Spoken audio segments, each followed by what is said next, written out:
करेंगे। चलिए प्रारंभ करते हैं। यहाँ पर देखिए, पहला प्रश्न है कि इलाहाबाद की संधि के संदर्भ में निम्नलिखित कथनों में से कौन सा या से सही है। दो कथन दिए गए हैं यहाँ पर आपको। तो देखिए, पहला कथन है कि इलाहाबाद और कड़ा को सम्राट शाह आलम द्वितीय को सौंप दिया गया। इलाहाबाद और कड़ा को सम्राट शाह आलम द्वितीय को सौंप दिया गया, ये कथन आपका सही है। दूसरा, शाह आलम द्वितीय ने युद्ध खर्च की भरपाई के लिए ईस्ट इंडिया कंपनी को बंगाल और बिहार की दीवानी देने का फरमान जारी करने पर सहमत व्यक्त की, ये कथन आपका गलत है। गलत क्यों, देखते हैं। देखिए, तो इस प्रकार से यहाँ पर आपको पहला कथन सही है, दूसरा गलत है, इसलिए ए ऑप्शन होगा। देखिए, इलाहाबाद की संधि के अनुसार नवाब सुजाउद्दौला ने इलाहाबाद और जो कड़ा है, कड़ा को सम्राट शाह आलम द्वितीय को सौंपने एवं कंपनी को युद्ध क्षतिपूर्ति के रूप में 50 लाख रुपए देने पर सहमत व्यक्त की। तो क्षतिपूर्ति किसने दी थी? वो दी थी नवाब सुजाउद्दौला ने, न कि शाह आलम ने। और शाह आलम द्वितीय ने 26 लाख रुपए के वार्षिक भुगतान के बदले में ईस्ट इंडिया कंपनी को बंगाल बिहार और उड़ीसा की दीवानी देने का फरमान जारी करने पर सहमत व्यक्त की थी। आगे चलते हैं। अगला है, निम्नलिखित अधिनियमों पर विचार कीजिए और उन्हें उनके अधिनियमन के वर्ष के संबंध में कालानुक्रमिक क्रम में व्यवस्थित करना है। यहाँ पे 4 अधिनियम है: कारखाना अधिनियम, शारदा अधिनियम, दहेज निषेध अधिनियम, विशेष विवाह अधिनियम। तो देखिए, आपका कारखाना अधिनियम कब का है? कारखाना अधिनियम आपका 1947 का है, 1947 का। शारदा अधिनियम 1929 का है, शारदा अधिनियम 1929 का है। वहीं दहेज निषेध अधिनियम जो है 1961 का है, 1961 का है। और विशेष विवाह अधिनियम जो है ये 1954 का है, 1954 का है। तो आप इसमें अब क्रम लगाइए। तो देखिए, इसमें सबसे पहले क्या आएगा? सबसे पहले आपका शारदा अधिनियम आएगा, ठीक है, तो 2। फिर इसके बाद आपका क्या आएगा? इसके बाद आपका आएगा कारखाना अधिनियम 1। इसके बाद आपका आ जाएगा विशेष विवाह अधिनियम 4। और फिर सबसे लास्ट में आएगा दहेज निषेध अधिनियम 1961 आ जाएगा, 3 हो जाएगा। तो 2143 अर्थात बी ऑप्शन हो जाएगा। आगे बढ़ते हैं। निम्नलिखित में से किस ब्रिटिश अधिकारी ने बिहार में 1857 के विद्रोह को दबाया था? निम्नलिखित में से किस ब्रिटिश अधिकारी ने बिहार में 1857 के विद्रोह को दबाया था? तो देखिए, विलियम टेलर ने। किसने? विलियम टेलर ने जो है यहां पर जो विद्रोह हुआ था, यहां देखिए बिहार में जो मुख्यतः विद्रोह हुआ था वो कुंवर सिंह के नेतृत्व में हुआ था। तो इस आंदोलन या कह सकते हैं इस विद्रोह को दबाने का कार्य किया था विलियम टेलर ने, ठीक है। इसके अतिरिक्त जो जॉन निकोलसन ने दिल्ली का जो विद्रोह था इसको दबाने का कार्य किया था, जॉन निकोलसन ने। और दिल्ली में विद्रोह के नेता कौन थे? बहादुर शाह द्वितीय। और वहीं जनरल ह्यूज रोज, इनका युद्ध जो होता है लक्ष्मीबाई और तत्या टोपे से होता है। और झांसी से जो ग्वालियर का स्थान था यहां पर विद्रोह होता है, यहां के विद्रोह को दबाने का कार्य जो है जनरल ह्यूज रोज ने किया था। और वहीं सर कॉलिन कैंपबेल, ये जो है बरेली में जो विद्रोह हुआ था उसको दबाने का कार्य जो है सर कॉलिन कैंपबेल ने किया था। और बरेली में जो विद्रोह के नेता थे वो कौन थे? खान बहादुर खान थे। इसके अतिरिक्त लखनऊ में जो विद्रोह होता है वो बेगम हजरत महल के नेतृत्व में होता है। और वहां पे जो ब्रिटिश अधिकारी था वो हेनरी लॉरेंस। तो देखिए, आपका जो सर कॉलिन कैंपबेल ये आपका कानपुर में और बरेली इन दोनों जगहों पर था, ठीक है। सर कॉलिन कैंपबेल ने कानपुर और बरेली दोनों जगह के विद्रोह को दबाने का कार्य किया था। कानपुर में जो नेता थे विद्रोह के नाना साहब थे और बरेली में खान बहादुर खान थे। इसके अतिरिक्त इलाहाबाद और बनारस में जो विद्रोह होता है यहाँ के नेता थे मौलवी लियाकत अली। इलाहाबाद और बनारस में मौलवी लियाकत अली थे। और यहाँ पर जो विद्रोह को दबाने का कार्य किया था कर्नल ओंसले ने। आगे चलते हैं। यहाँ पर 2 सूचियां दी गई हैं, एक तरफ घटनाएं हैं और दूसरी तरफ आपका यहाँ पर किस वायसराय के समय में ये घटनाएं घटित हुई हैं, तो इन्हें हमें देखना है यहाँ पर। तो देखिए, इल्बर्ट बिल विवाद जो होता है, इल्बर्ट बिल विवाद आपका ये कब होता है? लॉर्ड रिपन के समय में। इल्बर्ट बिल विवाद जो होता है ये लॉर्ड रिपन के समय में होता है। और वहीं पर काकोरी षड्यंत्र जो होता है ये आपका लॉर्ड रीडिंग के समय में होता है। और लखनऊ समझौता ये लॉर्ड चैम्सफोर्ड के समय में होता है, ठीक है। ये वाला। इसके अतिरिक्त जो आपका प्रत्यक्ष कार्रवाई दिवस जो होता है ये आपका लॉर्ड वेवल के कार्यकाल में होता है। तो यहां पर आप देखिए, इल्बर्ट बिल विवाद आपका लॉर्ड रिपन के समय में होता है। लॉर्ड रिपन मतलब आप 4 आ जाएगा पहले, ठीक है। इसके बाद आपका आता है काकोरी षड्यंत्र, आपका लॉर्ड रीडिंग आ जाएगा। तो 4 के बाद आपका 3 आ जाएगा, ठीक है। 4 के बाद आपका 3 आ जाएगा। और आपका लखनऊ समझौता ये लॉर्ड चैम्सफोर्ड के समय में आता है। तो 4 3 2। फिर आपका प्रत्यक्ष कार्रवाई दिवस जो है ये लॉर्ड वेबल के समय में आता है, तो 4-3-2-1 हो जाएगा, 4-3-2-1। तो ये आपका हो जाएगा क्या, ए ऑप्शन, 4-3-2-1। आगे बढ़ते हैं, निम्नलिखित में से कौन बाइकॉम सत्याग्रह से संबंधित था? निम्नलिखित में से कौन बाइकॉम सत्याग्रह से संबंधित था? तो इन चारों में देखिए के केलप्पन जो है ये बाइकॉम सत्याग्रह से संबंधित है। देखिए थोड़ा सा बाइकॉम सत्याग्रह को समझ लेते हैं। ये हुआ कब था? 1924 में, 1924 में हुआ था। त्रावणकोर की रियासत में सामंती, सैन्यवादी और रीति रिवाजों से ग्रस्त सरकार की क्रूर व्यवस्था थी। त्रावणकोर में कुछ सबसे कठोर परिष्कृत और क्रूर सामाजिक मानदंड और रीति रिवाज यहाँ पर देखे जाते थे। कुल मिलाकर के ये जो आपका बाइकॉम सत्याग्रह था ये मंदिर प्रवेश से संबंधित था।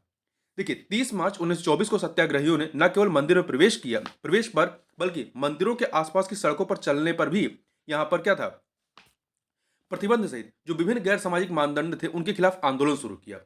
तो एक प्रकार से ये मंदिर प्रवेश का आंदोलन था 1924 का, ठीक है।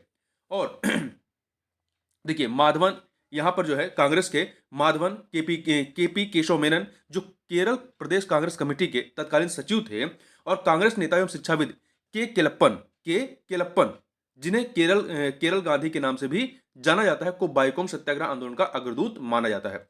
तो बाइकॉम सत्याग्रह के जो नेतृत्व करता थे उसमें आपके केलप्पन थे, माधवन थे, केपी केशव मेनन थे। तो ध्यान रखिएगा के केलप्पन को जो है केरल गांधी के नाम से जाना जाता है। और 2024 में बाइकॉम सत्याग्रह की शताब्दी वर्ष है। आगे चलते हैं, अगला है कथन कांड का प्रश्न है यहाँ पर। तो देखिए अभिकथन क्या है कि डच और अंग्रेजी ईस्ट इंडिया कंपनियों दोनों ने मसूलीपट्टनम शहर को नियंत्रित करने का प्रयास किया। यह कथन आपका सही है। कारण यह 17वीं शताब्दी में पश्चिमी तट पर सबसे महत्वपूर्ण बंदरगाह बन गया था। तो देखिए आपका मसूलीपट्टनम जो है यह पश्चिमी तट पर तो नहीं है।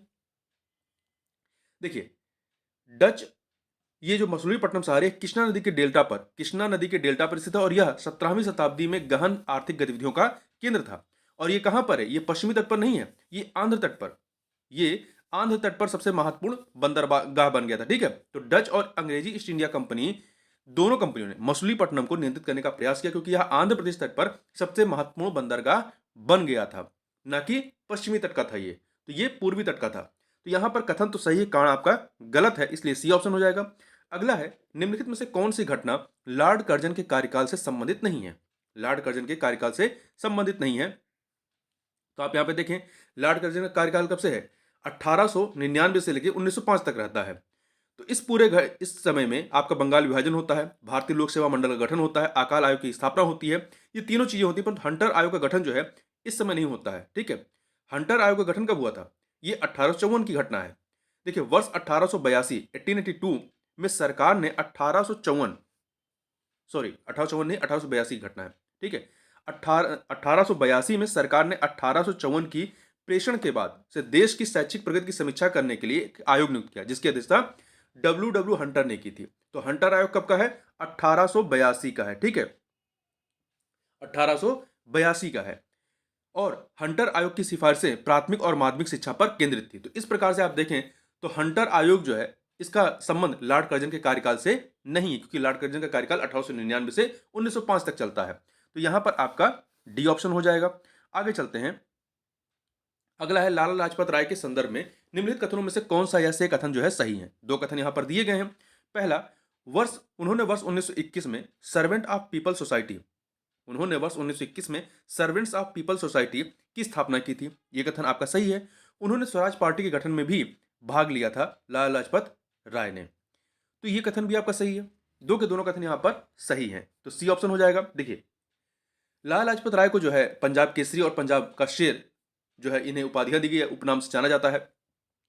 इन्होंने लोगों के कल्याण के लिए 1921 में सर्वेंट ऑफ पीपल सोसाइटी की स्थापना की थी, ये चीज ध्यान रखिएगा। और जब 1923 में चित्तरंजन दास, देशबंधु चित्तरंजन दास, या जिन्हें शॉर्ट में लोग सीआर दास कहते हैं, और पंडित मोतीलाल नेहरू ने स्वराज पार्टी की स्थापना की, तो इसमें लाला लाजपत राय का भी सहयोग था। तो इन तीनों लोगों ने जो है देशबंधु चित्तरंजन दास या सीआर दास तथा पंडित मोतीलाल नेहरू और लाला लाजपत राय ने मिल करके जो है स्वराज पार्टी की स्थापना की थी। तो इनका संबंध स्वराज पार्टी से था। आगे चलते हैं, श्रमिक संघ आंदोलन की शुरुआत से पहले भारत का पहला श्रमिक नेता किसे माना जाता है?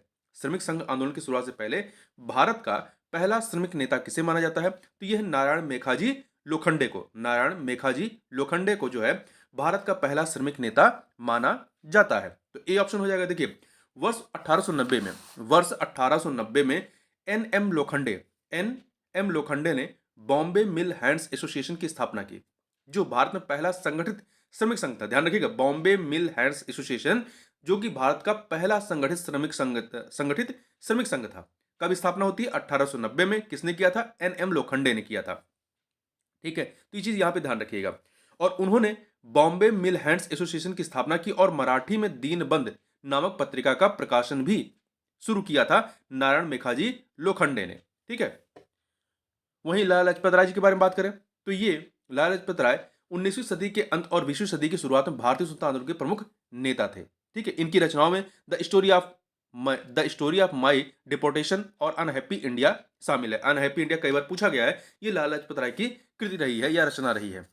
और वहीं जो बीपी वाडिया ने वर्ष 1918 में जो है मद्रास श्रमिक संघ का गठन किया था, और यह भारत के पहले संगठित श्रमिक संघों में से एक था।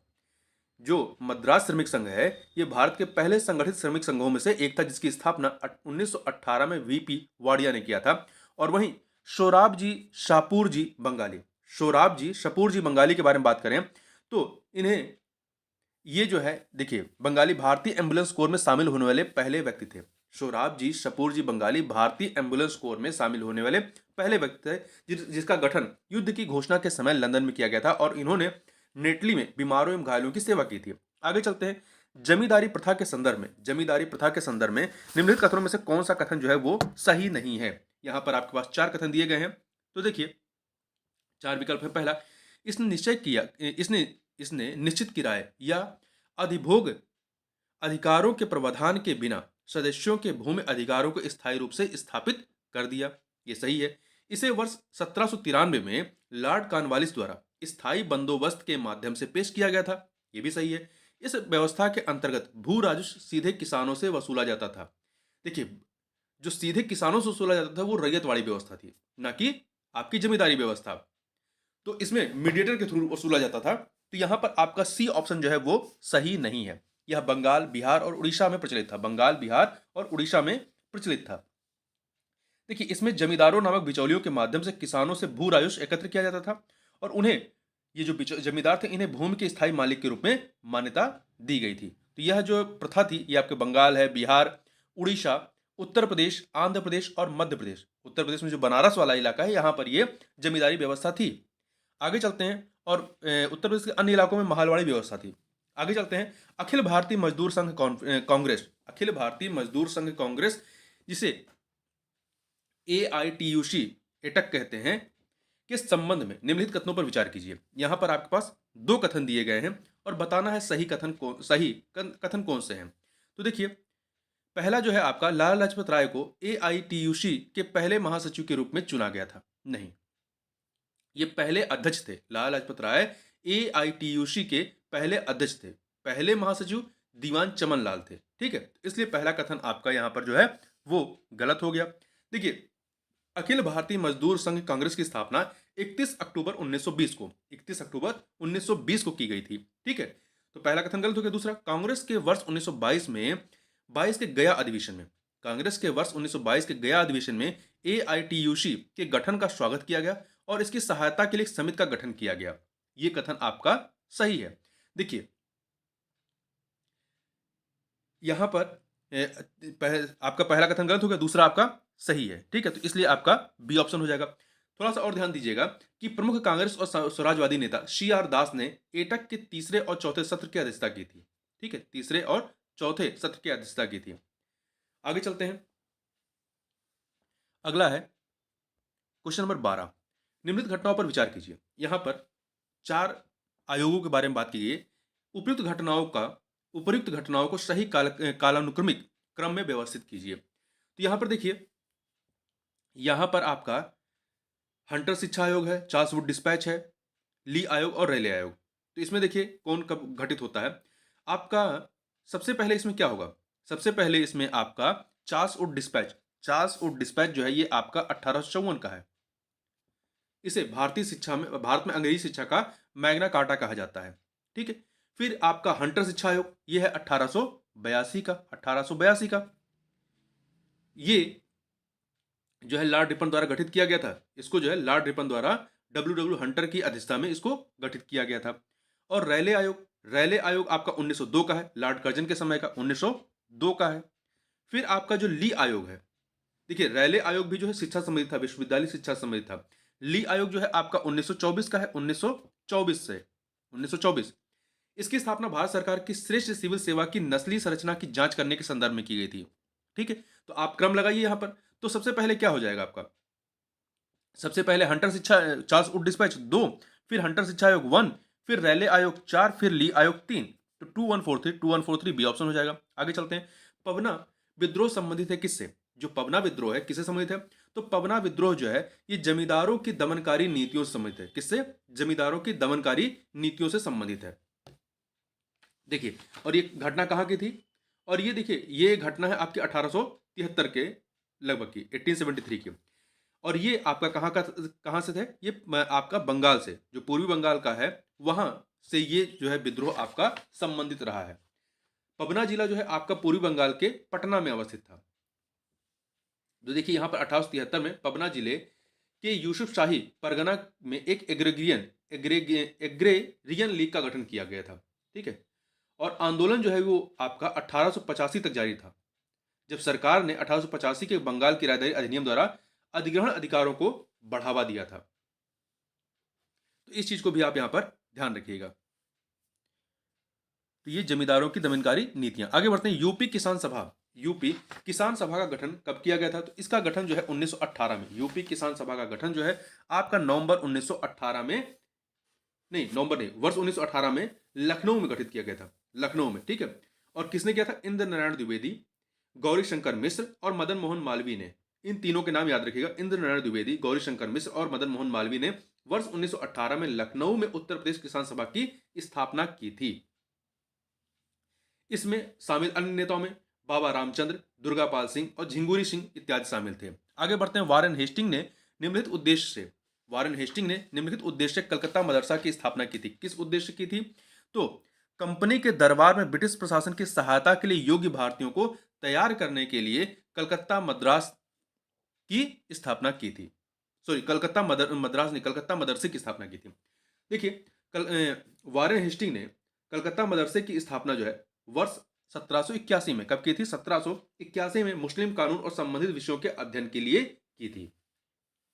और हिंदू कानून और दर्शन के अध्ययन के लिए 1791 में बनारस में जोनाथन डंकन द्वारा संस्कृत कॉलेज की स्थापना की गई थी। कलकत्ता मदरसा और संस्कृत कॉलेज को कंपनी के न्यायालय में कानून के प्रशासन में सहायता के लिए योग्य भारतीयों की निरंतर आपूर्ति करने के लिए डिजाइन किया गया था। ठीक है। आगे बढ़ते हैं। अगला है सांप्रदायिक पंचाट या कम्युनल अवार्ड के बारे में निम्नलिखित कथनों में से कौन सा कथन जो है या कौन सा या से सत्य है? तो यहां पर आप देखें दो कथन दिए गए हैं। पहला, यह लोथियन समिति की सिफारिशों पर आधारित था। ये जो कम्युनल आपका अवार्ड था ये लोथियन समिति की सिफारिशों पर आधारित था। सही है।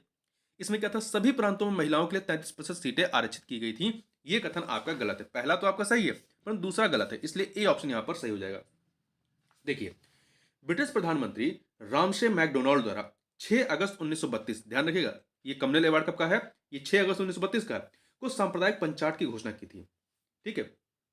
भारतीय फ्रेंचाइजी समिति, जिसे लोथियन समिति भी कहा जाता है, कि सिफारिश के आधार पर सांप्रदायिक पंचाट ने दलित वर्गों सहित अल्पसंख्यकों के लिए अलग निर्वाचन क्षेत्र और आरक्षित सीटें स्थापित की, जिन्हें 78 आरक्षित सीटें प्रदान की गई थी। ठीक है। तो इसमें दलितों और सहित अल्पसंख्यकों के लिए अलग निर्वाचन की व्यवस्था की गई थी। यही विवाद का कारण था। ठीक है। और देखिए, इस सांप्रदायिक पंचाट के जो प्रमुख प्रावधान थे उनको भी थोड़ा देख लेते हैं। इसमें प्रांतीय विधानमंडलों की मौजूदा सीटों को दोगुना किया गया तथा उत्तर पश्चिमी सीमांत प्रांत को छोड़ करके, ध्यान रखिएगा, उत्तर पश्चिमी सीमांत प्रांत को छोड़ करके सभी प्रांतों में महिलाओं के लिए 3%, 33 नहीं, 3% सीटें आरक्षित की गई थी। और दलित वर्गों को दोहरे मत का प्रावधान किया गया था। एक मत का उपयोग अलग निर्वाचन क्षेत्रों के लिए और दूसरे मत का उपयोग सामान्य निर्वाचन क्षेत्रों के लिए किया गया था। बंबई प्रांत में मराठों के लिए 7 सीटें आवंटित की गई थी। आगे चलते हैं। अगला है नेटाल इंडियन कांग्रेस की की स्थापना किसने की थी? तो ये स्थापना की थी महात्मा गांधी ने। किसने की थी? महात्मा गांधी ने। महात्मा गांधी ने वर्ष 1895 में 1895 में नेटाल इंडियन कांग्रेस की स्थापना की थी। कहां पर? दक्षिण अफ्रीका में। तो यह दक्षिण अफ्रीका में भारतीयों के साथ होने वाले भेदभाव के खिलाफ लड़ने के लिए गठित एक संगठन था और गांधी जी इसके पहले मानद सचिव थे। आगे चलते हैं, क्वेश्चन नंबर 18 देखते हैं। विभिन्न विद्वानों द्वारा 1857 के विद्रोह के वर्णन के संबंध में निम्नलिखित में से कौन सा युग जो है वो सही नहीं है? तो यहां पर आप देखें, आउटरम जो विद्वान थे, उन्होंने क्या कहा? अंग्रेजों को भारत से उखाड़ फेंकने का ये मुस्लिम षड्यंत्र था। 1857 के विद्रोह को लेकर इन्होंने क्या कहा? आउटरम ने कि अंग्रेजों को भारत से उखाड़ फेंकने का यह मुस्लिम षड्यंत्र था। ये सही है। दूसरा, कार्ल मार्क्स ने क्या कहा कि अंग्रेजों द्वारा पूर्व में ही प्रारंभ सामाजिक प्रगति का विस्तार। अंग्रेजों द्वारा पूर्व में ही प्रारंभ सामाजिक प्रगति का विस्तार, ये भी आपका सही है। आर होम्स ने क्या कहा? ईसाई धर्म के खिलाफ युद्ध। नहीं, ये आर होम्स का नहीं है। ईसाई धर्म के विरुद्ध युद्ध जो है ये कहा था रीज ने। किसने कहा था? रीज ने कहा था, ना कि आर होम्स ने कहा था। तो सी वाला सही नहीं है। रीज ने कहा था कि यह जो है ईसाई धर्म के विरुद्ध युद्ध है। और आर होम्स ने क्या कहा था? आर होम्स के अनुसार यह सभ्यता और बर्बरता के मध्य का संघर्ष था। और बेंजामिन डिजायरली ने क्या कहा? राष्ट्रीय उत्थान, इसके संबंध में कहा था। आगे चलते हैं, निम्नलिखित कथनों पर विचार कीजिए। दो कथन दिए गए हैं और उपयुक्त कथनों में से कौन सा या से सही है ये हमें यहां पर बताना है। तो देखिए, पहला है कि British committee of the Indian national Congress, British committee of the Indian national Congress को की स्थापना वर्ष 1889 में ब्रिटेन में की गई थी। ये कथन आपका सही है। ये कथन आपका सही है। और इस समिति ने डब्ल्यू सी बनर्जी और दादा भाई नौरोजी के कार्यों का अनुसरण किया था। तो ध्यान रखिएगा, British committee of the Indian Congress की स्थापना वर्ष 1889 में ब्रिटेन में की गई थी भारतीय राष्ट्रीय कांग्रेस के द्वारा। तो पहला कथन सही। दूसरा, इसका उद्देश्य ब्रिटेन में जनता को भारतीय मुद्दों के बारे में जागरूक करना था। यह कथन भी सही है। दो के दोनों कथन यहां पर सही है, इसलिए सी ऑप्शन हो जाएगा। आगे चलते हैं, अगला है भारतीय राष्ट्रीय कांग्रेस। भारतीय राष्ट्रीय कांग्रेस का निम्नलिखित में से किस संगठन के साथ विलय हो गया? भारतीय राष्ट्रीय कांग्रेस का निम्नलिखित में से किस संगठन के साथ विलय हुआ? तो भारतीय राष्ट्रीय संघ के साथ। किसके साथ? भारतीय राष्ट्रीय संघ के साथ इसका विलय हुआ था। देखिए, या इसे इंग्लिश में आप क्या कहते हैं? इंडियन नेशनल एसोसिएशन जो ये है, इसको जो है आगे चल करके भारतीय राष्ट्रीय कांग्रेस में मिला दिया गया था। देखिए, कांग्रेस के पूर्व संघों में इंडियन नेशनल एसोसिएशन या भारतीय राष्ट्रीय संघ सबसे महत्वपूर्ण था और इसका उद्देश्य वैध तरीके से लोगों की राजनीतिक बौद्धिक एवं भौतिक उन्नति को बढ़ावा देना था। देखिए, सुरेंद्र नाथ बनर्जी और आनंद मोहन बोस ने इस इंडियन नेशनल एसोसिएशन की स्थापना की थी। किसने की थी इंडियन नेशनल एसोसिएशन की स्थापना? सुरेंद्र नाथ बनर्जी और आनंद मोहन बोस ने।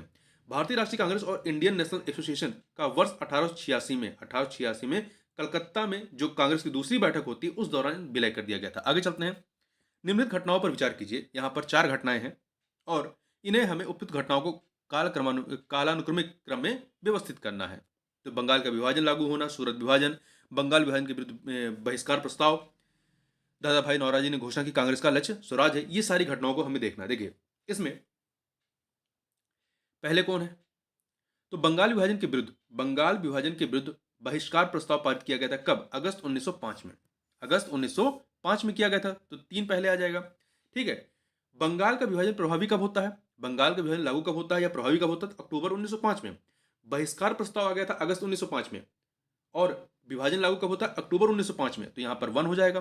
फिर आपका दादा भाई नौरोजी ने घोषणा की कांग्रेस का लक्ष्य स्वराज है। यह कब घोषित किया था? दिसंबर 1906 में। दिसंबर 1906 में। तो यहां पर आपका 4 हो जाएगा। फिर सूरत विभाजन होता है दिसंबर 1907 में। सूरत विभाजन 1907 में होता है, तो 2 हो जाएगा। तो 3142 अर्थात बी ऑप्शन हो जाएगा। आगे बढ़ते हैं, अगला है प्रार्थना समाज ने सामाजिक जागरूकता के लिए कौन सा समाचार पत्र शुरू किया था? तो देखिए, प्रार्थना समाज के द्वारा सामाजिक जागरूकता के लिए सुबोध पत्रिका, कौन सी पत्रिका? सुबोध पत्रिका का यह प्रकाशन शुरू किया गया था। प्रार्थना समाज हिंदू धर्म के भीतर एक सुधार आंदोलन था। इसकी स्थापना प्रार्थना समाज की 1867 में 1867 में हुई थी और दादोबा पांडुरंग और आत्माराम पांडुरंग प्रार्थना समाज के संस्थापक थे। इसका मेन कार्यक्षेत्र जो था वो महाराष्ट्र था। ठीक है। तो यहां पर ये चीज़ें याद रखिएगा। और जो सुबोध पत्रिका थी, यह मराठी और अंग्रेजी भाषा में प्रकाशित हुआ था। वहीं बंगदूत की बात करें, ये बंगदूत, तो बंगदूत अखबार की स्थापना राजा राम मोहन राय और द्वारकानाथ टैगोर ने की थी। बंगदूत अखबार की स्थापना राजा राम मोहन राय और द्वारकानाथ टैगोर ने की थी। वहीं दिग्दर्शन की बात करें, दिग्दर्शन की शुरुआत बाला शास्त्री जाम्बेकर ने की थी, जिन्हें मराठी पत्रिका का जनक भी कहा जाता है, माना जाता है। मराठी पत्रकारिता का जनक किसे माना जाता है? बाल शास्त्री जाम्बेकर को, जिन्होंने दिग्दर्शन की शुरुआत की थी। और वहीं बंग दर्शन की बात करें, बंग दर्शन की शुरुआत बंकिम चंद्र चटर्जी ने की थी। बंग दर्शन की शुरुआत बंकिम चंद्र चटर्जी ने की थी। आगे चलते हैं, अगला है टीपू सुल्तान की मृत्यु के बाद, टीपू सुल्तान की मृत्यु के बाद मैसूर राज्य में क्या परिवर्तन हुआ था या थे? यहाँ पर तीन कथन दिए गए हैं, तीन बातें दी गई हैं, बताना है कौन से हुए थे। पहला, मैसूर का नया राजा कृष्णराज तृतीय को सौंप दिया गया। मैसूर को जो है मैसूर का नया राज्य कृष्णराज तृतीय को सौंप दिया गया, जिन्होंने सहायक संधि स्वीकार कर ली थी। ये सही है। विलियम बेंटिक ने वर्ष 1831 में कुशासन के आधार पर मैसूर पर अधिकार कर लिया। ये भी सही है। लॉर्ड रिपन ने वर्ष 1881 में राज्य को उसके शासक को बहाल कर दिया। ये भी सही है। यहाँ पर तीनों घटनाएं जो है वो आपकी सही हैं। ठीक है, तो इस प्रकार से आपका 1 2 3 तीन के तीनों सही हैं, डी ऑप्शन हो जाएगा। इल्बर्ट विल के बारे में निम्नलिखित में से कौन सा सही है? चार कथन, यहाँ पे चार विकल्प दिए गए हैं। तो देखिए, पहला, इसमें प्रस्तावित किया गया कि भारतीय मजिस्ट्रेट यूरोपीय लोगों पर आपराधिक मामलों में मुकदमा चलाएंगे। ये कथन आपका सही है, पहला वाला आपका सही है। दूसरा, इसने भारतीयों को यूरोपीय लोगों के खिलाफ दीवानी और आपराधिक मामले दायर करने की अनुमति दी। ये आपका सही नहीं है। ठीक है, ये सही नहीं है। और सी वाला, इसने भारतीय सिविल सेवक अधिकारियों को यूरोपीय लोगों को जेल की सजा देने को अधिकृत किया। ये भी सही नहीं है। या भारतीय राष्ट्रवादियों के समर्थन में लिटन के नेतृत्व में एक आंदोलन था। ये भी सही नहीं, क्योंकि पहला सही है कि इसमें प्रस्तावित किया गया कि भारतीय मजिस्ट्रेट यूरोपीय लोगों पर आपराधिक मामलों में मुकदमा चलाएंगे। ठीक है, ये लॉर्ड रिपन के समय का है। तो यह विधेयक लॉर्ड रिपन ने भारतीय दंड संहिता से नस्ली पूर्वाग्रह को दूर करने के लिए पेश किया था। तत्कालीन प्रचलित कानूनों के अनुसार किसी यूरोपीय पर केवल यूरोपीय न्यायाधीश या मजिस्ट्रेट द्वारा ही मुकदमा चलाया जा सकता था। यूरोपीय लोगों ने सीपी इल्बर्ट द्वारा पेश किए गए इल्बर्ट बिल का कड़ा विरोध किया था। ठीक है, जिसने इस तरह की भेदभाव पूर्ण प्रथा को समाप्त करने की मांग की थी। ठीक है, बाद में ये बिल क्या होता है, वापस ले लिया जाता है। ये बिल वापस ले लिया गया, परंतु बाद में इसे पुनः प्रस्तुत किया गया, कब? जिसे 1884 में 1884 में जो है अधिनियमित किया गया था। आगे चलते हैं, निम्नलिखित युगों पर विचार कीजिए। संधि और संबंधित देश, तो बताना है उपयुक्त युग्मों से कौन सा या से सही है। तो देखिए यहाँ पर पेरिस की संधि जो होती है ये अमेरिका, देखिए पेरिस की संधि पर 3 सितंबर 1783 को 1783 को अमेरिका और ब्रिटिश प्रतिनिधियों द्वारा हस्ताक्षर किए गए थे, जिससे अमेरिकी क्रांति का युद्ध समाप्त हो गया था। तो ये आपका सही है। गंडमक की संधि, देखिए एंग्लो अफगान युद्ध के दौरान अफगान युद्ध के दौरान वर्ष 1879 की गंडमक संधि पर हस्ताक्षर किए गए, जिसने खैबर जनजातियों को ब्रिटिश नियंत्रण में ला दिया। ये भी सही है आपका। शंगोलिक संधि वर्मा से नहीं, देखिए शंगोली संधि वर्ष 1815 में नेपाल और ईस्ट इंडिया कंपनी के बीच हस्ताक्षर किए गए थे और 4 मार्च 1816 को इसकी पुष्टि की गई थी। तो संगोली का संबंध जो है, संगोली की संधि का संबंध नेपाल से है, ना कि वर्मा से। तो तीसरा गलत है। यांडबू की संधि, ये नेपाल से नहीं है, ये वर्मा से है। प्रथम आंग्ल वर्मी युद्ध की समाप्ति के साथ वर्ष 1826 की यांडबू की संधि पर हस्ताक्षर किए गए थे। तो यांडबू की संधि जो है आपका वर्मा से है और संगोली की संधि आपकी नेपाल से है। तो पहला दूसरा सही है, तीसरा चौथा गलत है, तो ए ऑप्शन हो जाएगा। आगे चलते हैं, अगला है क्वेश्चन नंबर 26। विद्रोह दिए गए हैं, दो सूचियां विद्रोह और वर्ष, इन्हें हमें सुमेलित करना है। तो देखिए यहां पर कौन सा सही हो जाएगा। अहोम विद्रोह कब का है? 1828 का है। कब का है? 1828 का। तो ये आपका 4 से मिला दीजिए। 1828 में असम में गोमधर कोंवर के नेतृत्व में अहोम विद्रोह हुआ था। दूसरा पोलिगर्स विद्रोह जो है ये दक्षिण भारत का अंग्रेजों के प्रति कड़ा विरोध था। यह जो है 1795 से 1799 3 से मिला दीजिए। मोमारिश विद्रोह मोमारिश विद्रोह जो है ये 1769 में होता है। 1769 1769 में अहोम राजाओं और मोमारिश के बीच झगड़े के रूप में शुरू हुआ था। परिणाम स्वरूप अहोम शासक ने अंग्रेजों से मदद की गुहार लगाई और विद्रोह के माध्यम से मोमरिश को ब्रिटिश शासन के अधीन कर दिया गया। तो मोमरिश का विद्रोह 1769 में, 1769 में। तो दो से पाइका विद्रोह, पाइका विद्रोह जो है ये आपका 1817 का है, उड़ीसा का। पाइका विद्रोह का नेतृत्व कंपनी की जबरन वसूली वाली भू राजस्व नीति के कारण उड़ीसा के पाइकों ने किया था। बक्सी जगबंधु विद्याधर ने वर्ष 1817 में विद्रोह का नेतृत्व किया था। तो 1817 है ये। तो आपका 1 से मिला दीजिए। तो 4321, 4321 बी ऑप्शन हो जाएगा यहाँ पर। ठीक है, आगे चलते हैं। खिलाफत आंदोलन से प्रत्यक्षता संबंधित नेता कौन नहीं थे? इससे संबंधित प्रत्यक्षता संबंधित नेता कौन नहीं थे? तो मोहम्मद अली थे, हसरत मोहानी थे, मौलाना शौकत अली थे, परंतु मोहम्मद इकबाल नहीं थे। मोहम्मद इकबाल का संबंध इससे नहीं था। देखिए, मोहम्मद इकबाल एक कवि दार्शनिक थे जिन्होंने खुदी के दर्शन को बढ़ावा दिया, जो इस्लामी दुनिया के बौद्धिक एवं सांस्कृतिक पुनर्निर्माण से संबंधित था। ठीक है, सारे जहां से अच्छा औपचारिक रूप से तराना ए हिंदी के रूप में जाना जाता है। यह उर्दू की कविता की गजल शैली में कवि मोहम्मद इकबाल द्वारा लिखी गई थी, द्वारा लिखे गए बच्चों के लिए उर्दू भाषा का देशभक्ति गीत है। यह कविता 1904 में प्रकाशित हुई थी। कब हुई थी? 1904 में। ठीक है, और खिलाफत आंदोलन की स्थापना वर्ष 1919 में मोहम्मद अली और शौकत अली दोनों भाई थे।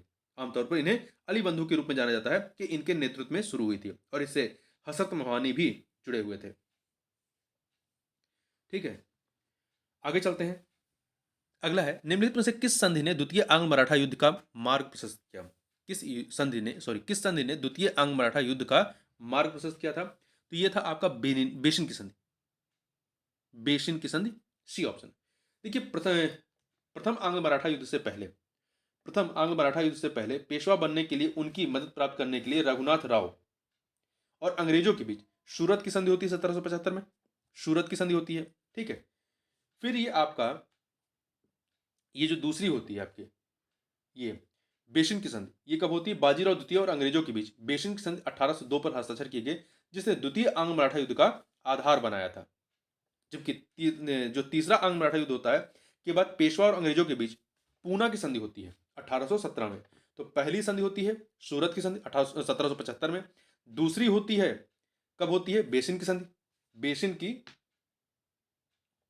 संधि होती है। ठीक है, और आपका तीसरा जो होता है 1817 में पुणे की संधि होती है। आगे चलते हैं। निम्नलिखित में से किसने प्राउड रिजर्व की नीति लागू की थी? प्राउड रिजर्व की नीति लॉर्ड लिटन के द्वारा, किसने? लॉर्ड लिटन ने इसको लागू की थी। देखिए, लिटन वर्ष 1876 में भारत के वायसराय बने। उन्होंने प्राउड रिजर्व की नीति शुरू की, जिसका उद्देश्य वैज्ञानिक सीमाएं निर्धारित करना और प्रभाव के क्षेत्रों की सुरक्षा करना था। इसके माध्यम से अंग्रेजों ने उन पर नियंत्रण पाने के प्रयास में बफर राज स्थापित करने या चयनित क्षेत्रों पर कब्जा करने का प्रयास किया था। आगे चलते हैं। अगला है, कथन कारण का प्रश्न है और बताना है इसमें से सही कौन सा है। ठीक है, तो देखिए, पहला अभिकथन है,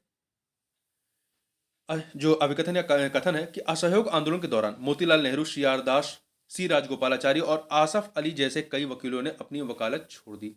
सही है ये।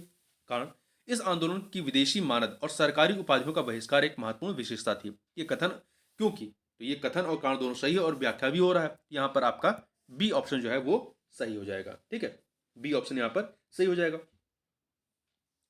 अगला है, निम्नलिखित में से किसने सबसे पहले भारत के लिए संविधान बनाने के लिए संविधान सभा का विचार रखा था? तो ये विचार सबसे पहले रखा था स्वराज पार्टी ने। किसने? स्वराज पार्टी ने रखा था।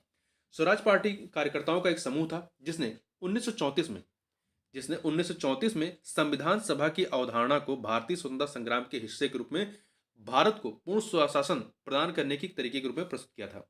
देखिए, वर्ष 1936 में कांग्रेस पार्टी ने अपने वर्ष 1935 के अधिवेशन में स्वराज पार्टी द्वारा प्रस्तावित विचार का समर्थन किया था। इसे ध्यान रखिएगा। जबकि मुस्लिम लीग जो है, मुस्लिम लीग की बात करें तो मुस्लिम लीग का लक्ष्य हिंदू और मुसलमानों के लिए अलग अलग राष्ट्र बनाने की अवधारणा पर था, न कि संविधान सभा के गठन पर। और वहीं सर्वदलीय सम्मेलन की बात करें तो सर्वदलीय सम्मेलन संविधान सभा के विचार पर 2 वर्षों की चर्चा के बाद ही अंततः वर्ष 1946 में इसका समर्थन किया था। तो सबसे पहले किसने किया था? स्वराज पार्टी ने। आगे बढ़ते हैं। बोस ने मार्च 1940 में रामगढ़ में एक समझौता विरोधी सम्मेलन बुलाया, जो एक संयुक्त प्रयास था किसका? ये संयुक्त प्रयास था आपका फॉरवर्ड ब्लॉक और किसान सभा का। फॉरवर्ड ब्लॉक और किसान सभा का था, ठीक है। तो 1 और 2 देखिए, सुभाष चंद्र बोस ने रामगढ़ में एक समझौता विरोधी सम्मेलन बुलाया, जो फॉरवर्ड ब्लॉक और किसान सभा का संयुक्त प्रयास था। इस सम्मेलन में यह निर्णय लिया गया कि 6 अप्रैल को एक विश्वव्यापी आंदोलन शुरू किया जाएगा, जिसमें लोगों से आह्वान किया जाएगा कि वे साम्राज्यवादी युद्ध में किसी भी प्रकार के संसाधन जैसे पुरुष, धन या सामग्री से मदद न करें। तो इस चीज को यहां पर याद रखिए। बोस जो है हिटलर से छद्म नाम ऑरलैंडो मजाटो के रूप में मिले थे। किस रूप में? ऑरलैंडो मजाटो के रूप में। आगे चलते हैं। अगला है, निम्नलिखित युगों पर विचार कीजिए कि समाचार पत्र पत्रिका और उसके संस्थापक या संपादक कि इसमें से कौन सा जो है कौन सा सही सुमेलित नहीं है। यहां पर देखिए, हिंदू पेट्रियट के संस्थापक या संपादक कौन थे? गिरीशचंद घोष। हिंदू पेट्रियट या हिंदी में क्या कहेंगे? हिंदू देशभक्त। तो सही है। बंग दर्शन, बंग दर्शन जो है ये आपका बंकिम चटर्जी का है, बंकिम चंद्र चटर्जी, ना कि दयाल सिंह मजीठिया का। यहाँ पर बी वाला सही नहीं है। भारतीय समाजशास्त्री श्यामजी कृष्ण वर्मा, भारतीय समाजशास्त्री श्यामजी कृष्ण वर्मा। परिदर्शक बिपिन चंद्रा का, परिदर्शक बिपिन चंद्रा का है। इसी प्रकार से राष्ट्र गोपतार दादा भाई नौरोजी का है, संवाद कौमुदी राजा राम मोहन राय का है, Bengal gazette James Augustus Hicky का है, भारत राजपत्र हेनरी लुई बिबियन डेरोजियो का है। तो यहाँ पर आपका बी वाला सही नहीं है। आगे चलते हैं, क्वेश्चन नंबर 34 देखते हैं। 34 कथन कांड का प्रश्न है। कथन कांड का प्रश्न है यहाँ पर। तो देखिए, कथन क्या दिया गया है? अभिकथन गांधी जी ने भारतीय लोगों से 6 अप्रैल 1919 को रोलेट एक्ट के विरोध में हिंसा दिवस के रूप में मनाने का आह्वान किया। गांधी जी ने भारतीय लोगों से 6 अप्रैल 1919 को रोलेट एक्ट के विरोध में हिंसा दिवस के रूप में मनाने का आह्वान किया था। यह कथन आपका सही है। कारण, क्योंकि इस एक्ट ने अभिव्यक्ति की स्वतंत्रता जैसे मौलिक अधिकारों पर अंकुश लगाया और पुलिस शक्तियों को मजबूत किया था। यह कथन कारण दोनों सही है और व्याख्या भी हो रही है, इसलिए बी ऑप्शन हो जाएगा। आगे चलते हैं। निम्नलिखित में से कौन सितंबर 1928 में निम्नलिखित में से कौन सितंबर 1928 में स्थापित हिंदुस्तान सोशलिस्ट रिपब्लिकन आर्मी के संस्थापक सदस्य थे? 1928 में स्थापित हिंदुस्तान सोशलिस्ट रिपब्लिकन आर्मी के संस्थापक सदस्य कौन थे? यहाँ पे 4 लोगों का नाम दिया गया है, 4 लोगों का। तो इसमें भगत सिंह, जोगेश चंद्र चटर्जी, भगत सिंह और जोगेश चंद्र चटर्जी इसमें संस्थापक सदस्यों में शामिल थे। तो 1 और 2। तो देखिए, हिंदुस्तान सोशलिस्ट रिपब्लिकन एसोसिएशन की स्थापना वर्ष 1928 में नई दिल्ली की फिरोज शाह कोटला में चंद्रशेखर आजाद, अशफाक उल्ला खान, भगत सिंह, सुखदेव थापर, जोगेश चंद्र चटर्जी के द्वारा किया गया था। यहां पर ध्यान रखिएगा। और बिहार के क्रांतिकारी फणींद्रनाथ घोष, बिहार के क्रांतिकारी फणींद्रनाथ घोष सितंबर 1928 में हिंदुस्तान सोशलिस्ट रिपब्लिकन आर्मी की बैठक में शामिल हुए थे, परंतु ये संस्थापक सदस्यों में शामिल नहीं थे। आगे चलते हैं। फॉरवर्ड ब्लॉक के संबंध में निम्नलिखित कथनों पर विचार कीजिए। यहां पर आपके पास 2 कथन दिए गए हैं और बताना है सत्य कथन कौन से हैं, कौन सा या से सही है। पहला, इसकी स्थापना सुभाष चंद्र बोस द्वारा कांग्रेस के भीतर एक नई पार्टी के रूप में की गई थी, ठीक है, 1939 में 1939 में की गई थी। ये सही है पहला। दूसरा, इसके निर्माण के परिणामस्वरूप सुभाष चंद्र बोस को 3 वर्ष के लिए कांग्रेस में कोई भी पद धारण करने से प्रतिबंधित कर दिया गया था। ये कथन भी सही है।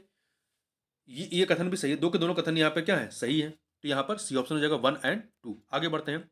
37 नंबर क्वेश्चन देखते हैं। निम्नलिखित कथनों में से कौन सा वर्ष 1937 के प्रांतीय चुनावों के संदर्भ में सही है? कौन सा कथन? तो यहाँ पर 4 चीजें दी गई, 4 विकल्प। तो देखिए, साइमन कमीशन के आदेशानुसार ब्रिटिश भारत में वर्ष 1937 में प्रांतीय चुनाव आयोजित किए गए थे। ये कथन आपका सही नहीं है, क्योंकि ये साइमन कमीशन के आदेशानुसार नहीं थे। ब्रिटिश अधीन भारत में वर्ष 1937 के प्रांतीय चुनाव का आयोजन भारत सरकार अधिनियम 1935 के आदेशानुसार किया गया था, तो इसलिए आपका पहला कथन गलत है। दूसरा, यह चुनाव सीमित वयस्क मताधिकार पर आधारित था। यह कथन जो है आपका सही है, यह चुनाव सीमित वयस्क मताधिकार पर आधारित था। बी ऑप्शन सही है, ठीक है। तीसरा, आपका कांग्रेस ने चुनावी घोषणा पत्र के माध्यम से भारत सरकार अधिनियम 1935 की पूर्ण स्वीकृति की पुष्टि की थी। नहीं, कांग्रेस ने चुनावी घोषणा पत्र के माध्यम से भारत सरकार अधिनियम 1935 की पूर्ण अस्वीकृति की थी। पूर्ण अस्वीकृति की पुष्टि की थी, ना कि स्वीकृति की। तो यहाँ पर ये गलत है, तो बी ऑप्शन हो जाएगा। आगे बढ़ते हैं।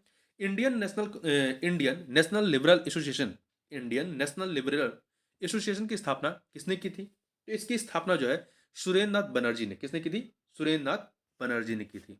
देखिए यहाँ पर, यह देखिए, कांग्रेस में फूट पड़ने के फलस्वरूप उदारवादी नेताओं ने वर्ष 1919 में इंडियन नेशनल लिबरल फेडरेशन का गठन किया। इसकी स्थापना सुरेंद्र नाथ बनर्जी ने की थी। इसके जो प्रमुख नेता थे तेज बहादुर शप्रू, श्रीनिवास शास्त्री और एम आर जयकर थे। तो ध्यान रखिएगा, आपका इंडियन नेशनल लिबरल एसोसिएशन की स्थापना 1919 में की गई थी सुरेंद्र नाथ बनर्जी के द्वारा।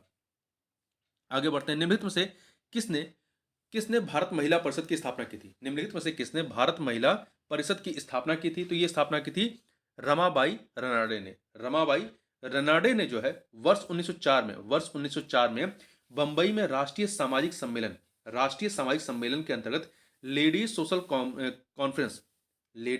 सोशल कॉन्फ्रेंस या भारत महिला परिषद की स्थापना की थी। तो ध्यान रखिएगा, रमाबाई रनाडे ने 1904 में। इसके अतिरिक्त अन्य नामों को देख लेते हैं। सरला देवी चौधरानी।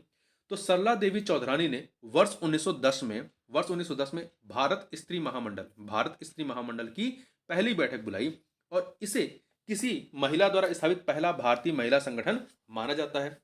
वहीं पंडिता रमाबाई सरस्वती, देखिए दो नाम कंफ्यूज मत होइएगा, एक रमाबाई रनाडे हैं और दूसरी पंडिता रमाबाई सरस्वती हैं। ठीक है, तो पंडिता रमाबाई सरस्वती ने महिलाओं के कल्याण के लिए आर्य महिला समाज की स्थापना की थी।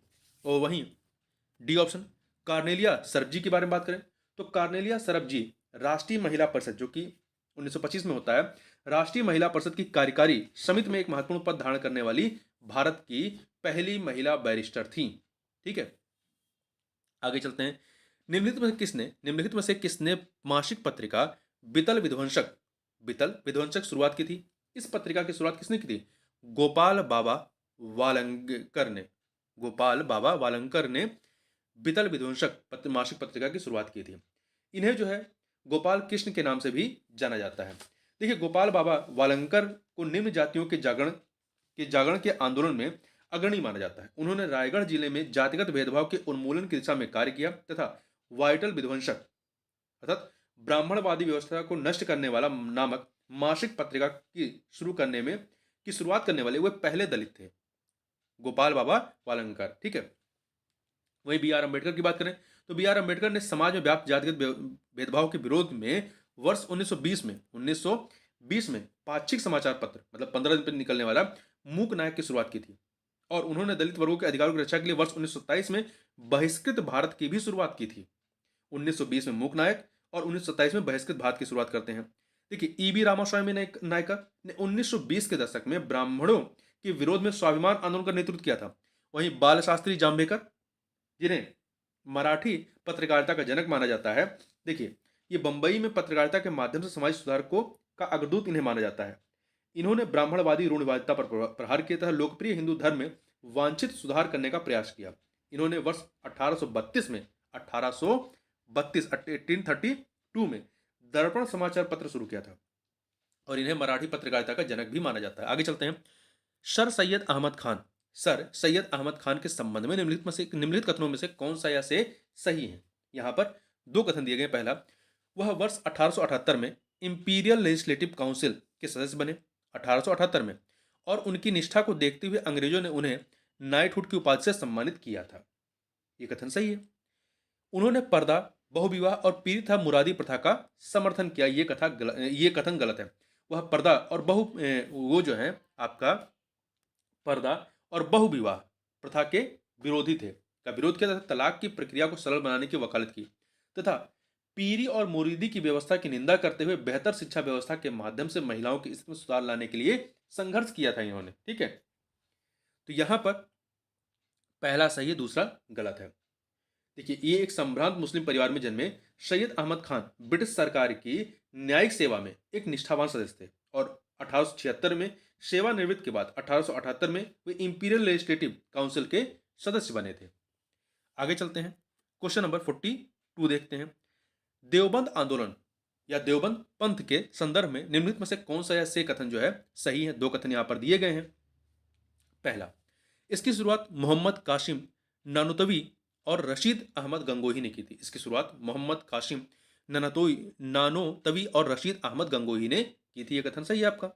दूसरा, पंथ ने देवबंद आंदोलन या देवबंद पंथ ने भारतीय राष्ट्रीय कांग्रेस के गठन का स्वागत किया था। यह कथन भी आपका सही है। दो के दोनों कथन यहां पर सही है।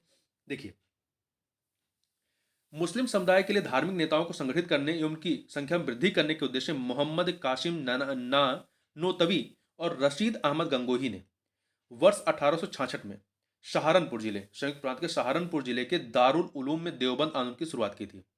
देखिए, सैयद अहमद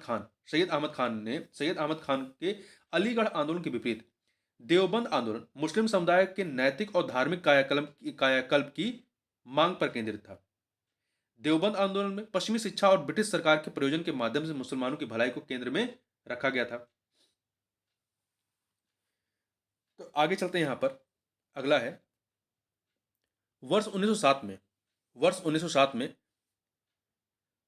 में स्थापित Indian society of oriental art द्वारा प्रदान की जाने वाली छात्रवृत्ति सर्वप्रथम किसने प्राप्त की थी? तो ये छात्रवृत्ति सर्वप्रथम नंदलाल बोस ने प्राप्त की थी। वर्ष 1907 में स्थापित Indian society of oriental art द्वारा प्रदान की जाने वाली छात्रवृत्ति सर्वप्रथम किसने प्राप्त की थी? तो नंदलाल बोस ने प्राप्त की थी। ये चीज ध्यान रखिएगा।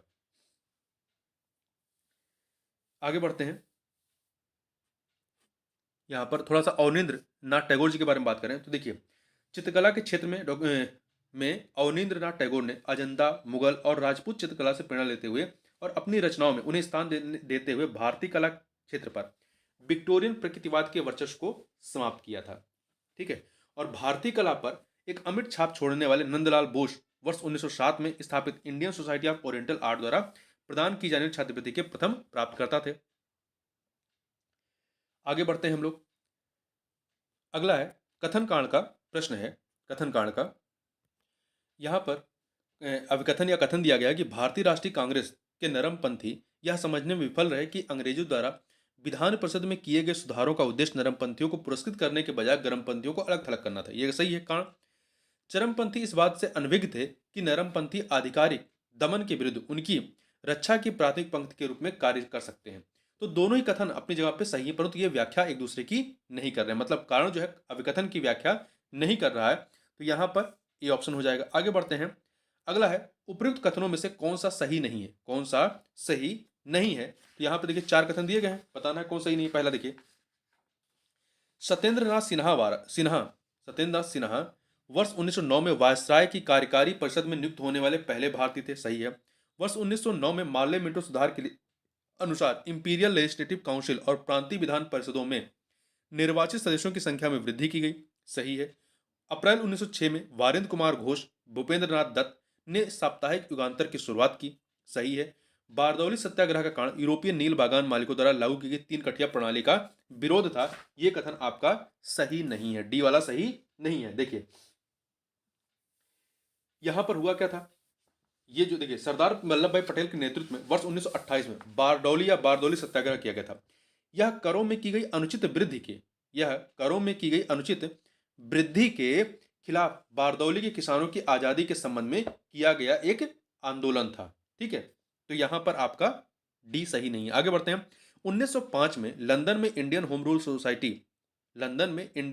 सोसाइटी की शुरुआत किसने की थी? ये शुरुआत की थी श्यामजी कृष्ण वर्मा ने की थी।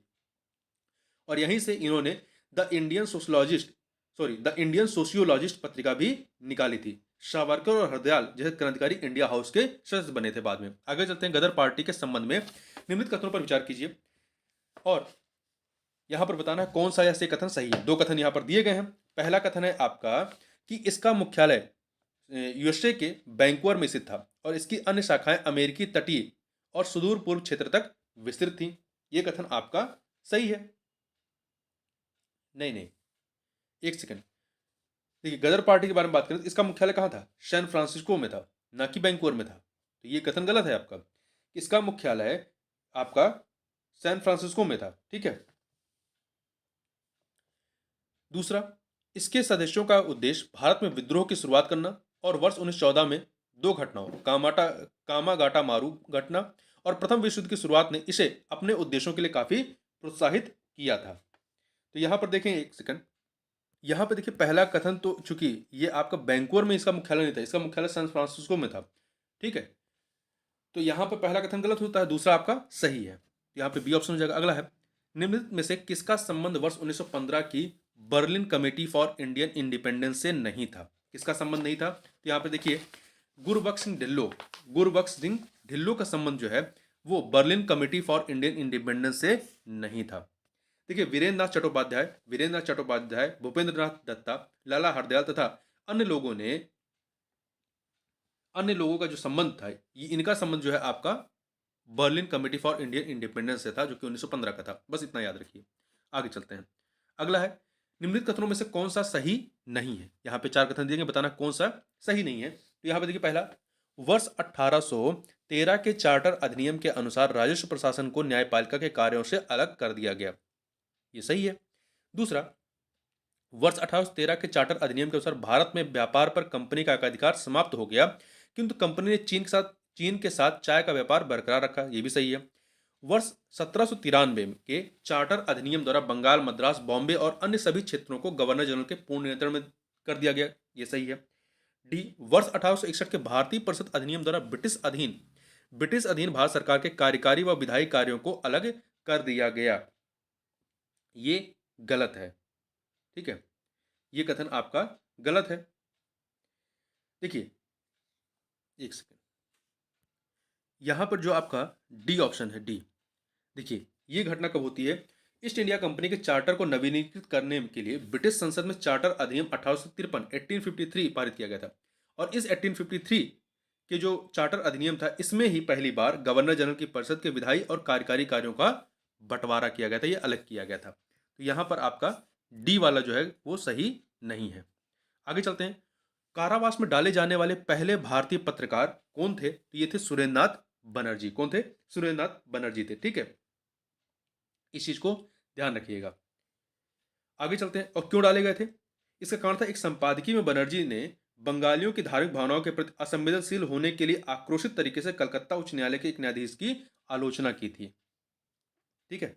अगला है, बुर्ज होम पुरातत्व स्थल से नवपाषाण युग के अस्थि निर्मित औजारों की जानकारी मिलती है। यह स्थल कहाँ स्थित है? तो यह जो बुर्ज होम है आपका कहाँ पे है? जम्मू कश्मीर में है। 4 वेदों में सबसे लघु वेद कौन सा है? सबसे लघु वेद आपका चारों में सामवेद है। सबसे लघु वेद आपका, या सबसे छोटा वेद जो है वो सामवेद है। आगे चलते हैं। और सबसे बड़ा कौन सा है? ऋग्वेद है। किस पाषाण युग के लोगों की चित्रकला में सबसे अधिक रुचि थी? किस पाषाण युग के लोगों की चित्रकला में सबसे अधिक रुचि थी? तो ये थे आपके मध्य पाषाण के लोग। मध्य पाषाण के लोगों की सबसे अधिक रुचि किसमें थी? चित्रकला में थी। मध्य पाषाण काल के शैलचित्र मध्य प्रदेश के आदमगढ़ तथा भीमबेटका एवं उत्तर प्रदेश के प्रतापगढ़ तथा मिर्जापुर में पाई जाती है। अगला है, सिंधु घाटी सभ्यता के लोगों को निम्नलिखित में से किस पशु के विषय में जानकारी नहीं थी? बिल्ली, गधा, ऊंट, सिंह। तो सिंह के बारे में, शेर के बारे में इन्हें जानकारी नहीं थी, ठीक है। तो इन्हें जो है बिल्लियां, कुत्ते, गधे, ऊंट, भेड़, बकरी और भैंस आदि के बारे में पता था। ध्यान रखिए, घोड़े के उपयोग के पुख्ता साक्ष्य अभी तक प्राप्त नहीं हुए हैं, ठीक है। अगला है 55 नंबर क्वेश्चन है, सिंधु घाटी सभ्यता के विस्तार के संबंध में निम्नलिखित में से कौन सा युग में सुमेलित नहीं है? तो देखिए यहां पर सबसे उत्तरी स्थल कौन सा है? मांडा। सबसे उत्तरी स्थल मांडा जम्मू कश्मीर में। सबसे दक्षिणी स्थल कहां पे है? महाराष्ट्र का दैमाबाद। सबसे पश्चिमी स्थल, ये आपका पश्चिमी स्थल जो है आपका, ये शुद्ध का गेंडोर, ये सुरकोटदा नहीं है, ये शुद्ध कांग गेंडोर, ये पाक ईरान सीमा पर है, ठीक है। और आपका सबसे पूर्वी स्थल जो है उत्तर प्रदेश का आलमगीरपुर है। आगे चलते हैं। निम्नलिखित कथनों में से कौन सा लोथल के संबंध में सही नहीं है? यह कैम्बे की खाड़ी के पास स्थित एक पत्तन था गुजरात में, यह सही है। इसका उत्खनन प्रोफेसर एस आर राव ने किया था, यह भी सही है। यह एक प्राकृतिक बंदरगाह था, यह कथन आपका गलत है। ये खंबात की खाड़ी से जुड़ा और ईंट से निर्मित एक कृत्रिम बंदरगाह था, ठीक है। ये भोगवा नदी के माध्यम से खंबात की खाड़ी से जुड़ा और ईंट से निर्मित एक कृत्रिम बंदरगाह था, ना कि प्राकृतिक। तो यहां पर सी ऑप्शन गलत है। यहां कोई नगर दुर्ग नहीं था, यह भी सही है। पाटलिपुत्र में एक किले का निर्माण किसने करवाया था? तो पाटलिपुत्र में एक किले का निर्माण जो है अजातशत्रु ने, किसने कराया था? अजातशत्रु ने कराया था। ठीक है, बौद्ध लेखकों के अनुसार अजातशत्रु का उत्तराधिकारी उसका कौन था? पुत्र उदयन था। ठीक है, हालांकि पाटलिपुत्र में किले का निर्माण किसने कराया था? अजातशत्रु ने कराया था, किंतु उसके पुत्र उदयन ने पाटलिपुत्र को एक शहर के रूप में विकसित किया और उसे अपनी राजधानी बनाता है।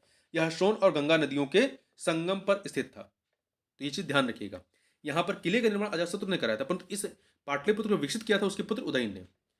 अगला है, निम्नलिखित कथनों में से कौन सा तोल्काप्पियम के संबंध में सही नहीं है? तो देखिए, पहला, यह तमिल साहित्य का सबसे प्राचीन साहित्य है, ये सही है आपका। इसकी रचना इलागो अदिगल ने की थी, नहीं, इसकी रचना जो है तोल्काप्पियर ने की थी, तोल्काप्पियर द्वारा लिखित तोल्काप्पियम थी। ठीक है, तो यहां पर आपका बी गलत है, यह एक तमिल व्याकरण की रचना है, यह तमिल व्याकरण की रचना है, सही है। यह संगम काल की राजनीतिक और सामाजिक आर्थिक स्थितियों के बारे में जानकारी प्रदान करता है, यह भी सही है। निम्नलिखित कथनों में से कौन सा गुप्तकालीन सिक्कों के संबंध में सही नहीं है? यहाँ पे चार चीजें दी गई हैं। पहला, गुप्तकालीन सिक्कों के बारे में, चांदी के सिक्कों को रुपया कहा जाता था, सही है। सोने के सिक्कों को दिनार कहा गया, सही है। गुप्त काल के दौरान जारी किए गए सोने के सिक्कों की गुणवत्ता बहुत अच्छी थी, नहीं, इसमें मिलावट थी। देखिए, गुप्त शासकों ने बड़ी संख्या में सोने के सिक्के जारी किए, हालांकि कनिष्क द्वारा जारी किए गए सोने के सिक्कों की तुलना में इनकी गुणवत्ता कम थी। तो यहां पर आपका सी सही नहीं है। गुप्तकालीन शासक अनुष्ठान कार्य के पश्चात विशेष सिक्के जारी करते थे, यह कथन भी आपका सही है। ठीक है, अगला है, गुप्तकालीन प्रशासन में महादंडनायक किसे कहा जाता था? गुप्तकालीन प्रशासन में महादंडनायक जो है ये न्यायाधीश था, चीफ जस्टिस या मुख्य न्यायाधीश। ठीक है, और प्रमुख कमांडर या सेनापति वो महाबलाधिकृत कहलाता था। और पुलिस विभाग का जो सर्वोच्च अधिकारी होता था वो दंडपाशिक होता था। और युद्धोत्तर जो सुलहकर्ता होता था, मतलब संधियों के संबंध में के विषय में जो निर्णय लेता था वो संधि विग्रहक था। ठीक है, आगे चलते हैं। निम्नलिखित शासकों में से नागानंद नाटक का लेखक कौन था? तो नागानंद नाटक का लेखक कौन था? यह था हर्षवर्धन ने लिखा था। देखिए, हर्षवर्धन ने 3 नाटक लिखे थे, रत्नावली, प्रियदर्शिका और नागानंद। तो ध्यान रखिएगा। आगे चलते हैं। निम्नलिखित कथनों में से कौन सा अमोघ वर्ष प्रथम के संबंध में सही नहीं है? अमोघ वर्ष प्रथम के संबंध में यहां पर देखिए, वह राष्ट्रकूट राजवंश से संबंधित था। अमोघ वर्ष प्रथम जो है यह राष्ट्रकूट राजवंश से संबंधित था, सही है। यह शैव मत का अनुयायी था, यह गलत है। यह जैन धर्म का अनुयायी था। ये अमोघ वर्ष प्रथम जो है ये जैन धर्म का अनुयायी था, यहां पर भी गलत है। उनकी प्रसिद्ध कृति कन्नड़ भाषा में रचित कवि राजमार्ग है, सही है। उन्होंने मालखेड़ नगर में राष्ट्रकूट राजधानी का निर्माण कराया था, सही है। तंजौर में बृहदेश्वर मंदिर का निर्माण किसने कराया था? तो राजराज प्रथम ने कराया था। और राजराज प्रथम ही जो है राजेंद्र प्रथम के पिता थे। आगे चलते हैं। ऋग्वैदिक आर्य किसके द्वारा शासित है? ऋग्वैदिक आर्य किसके द्वारा शासित थे? तो ये वृद्धजनों द्वारा शासन किया जाता था यहां पर। ठीक है, देखिए, ऋग्वैदिक आर्य वृद्धजनों की एक परिषद द्वारा शासित होते थे, जिन्हें सभा और समिति के नाम से जाना जाता था। यह सभा बुजुर्गों की एक चुनिंदा संस्था थी तथा राजा को प्रशासन संबंधी सलाह देती थी। यह कानूनी न्यायालय के रूप में भी कार्य करता था एवं आपराधिक मामलों की भी सुनवाई करता था। सभा के प्रधान को सभापति कहा जाता था और सबसे लोकप्रिय सभा को समिति कहते थे और इसमें आम लोग शामिल थे।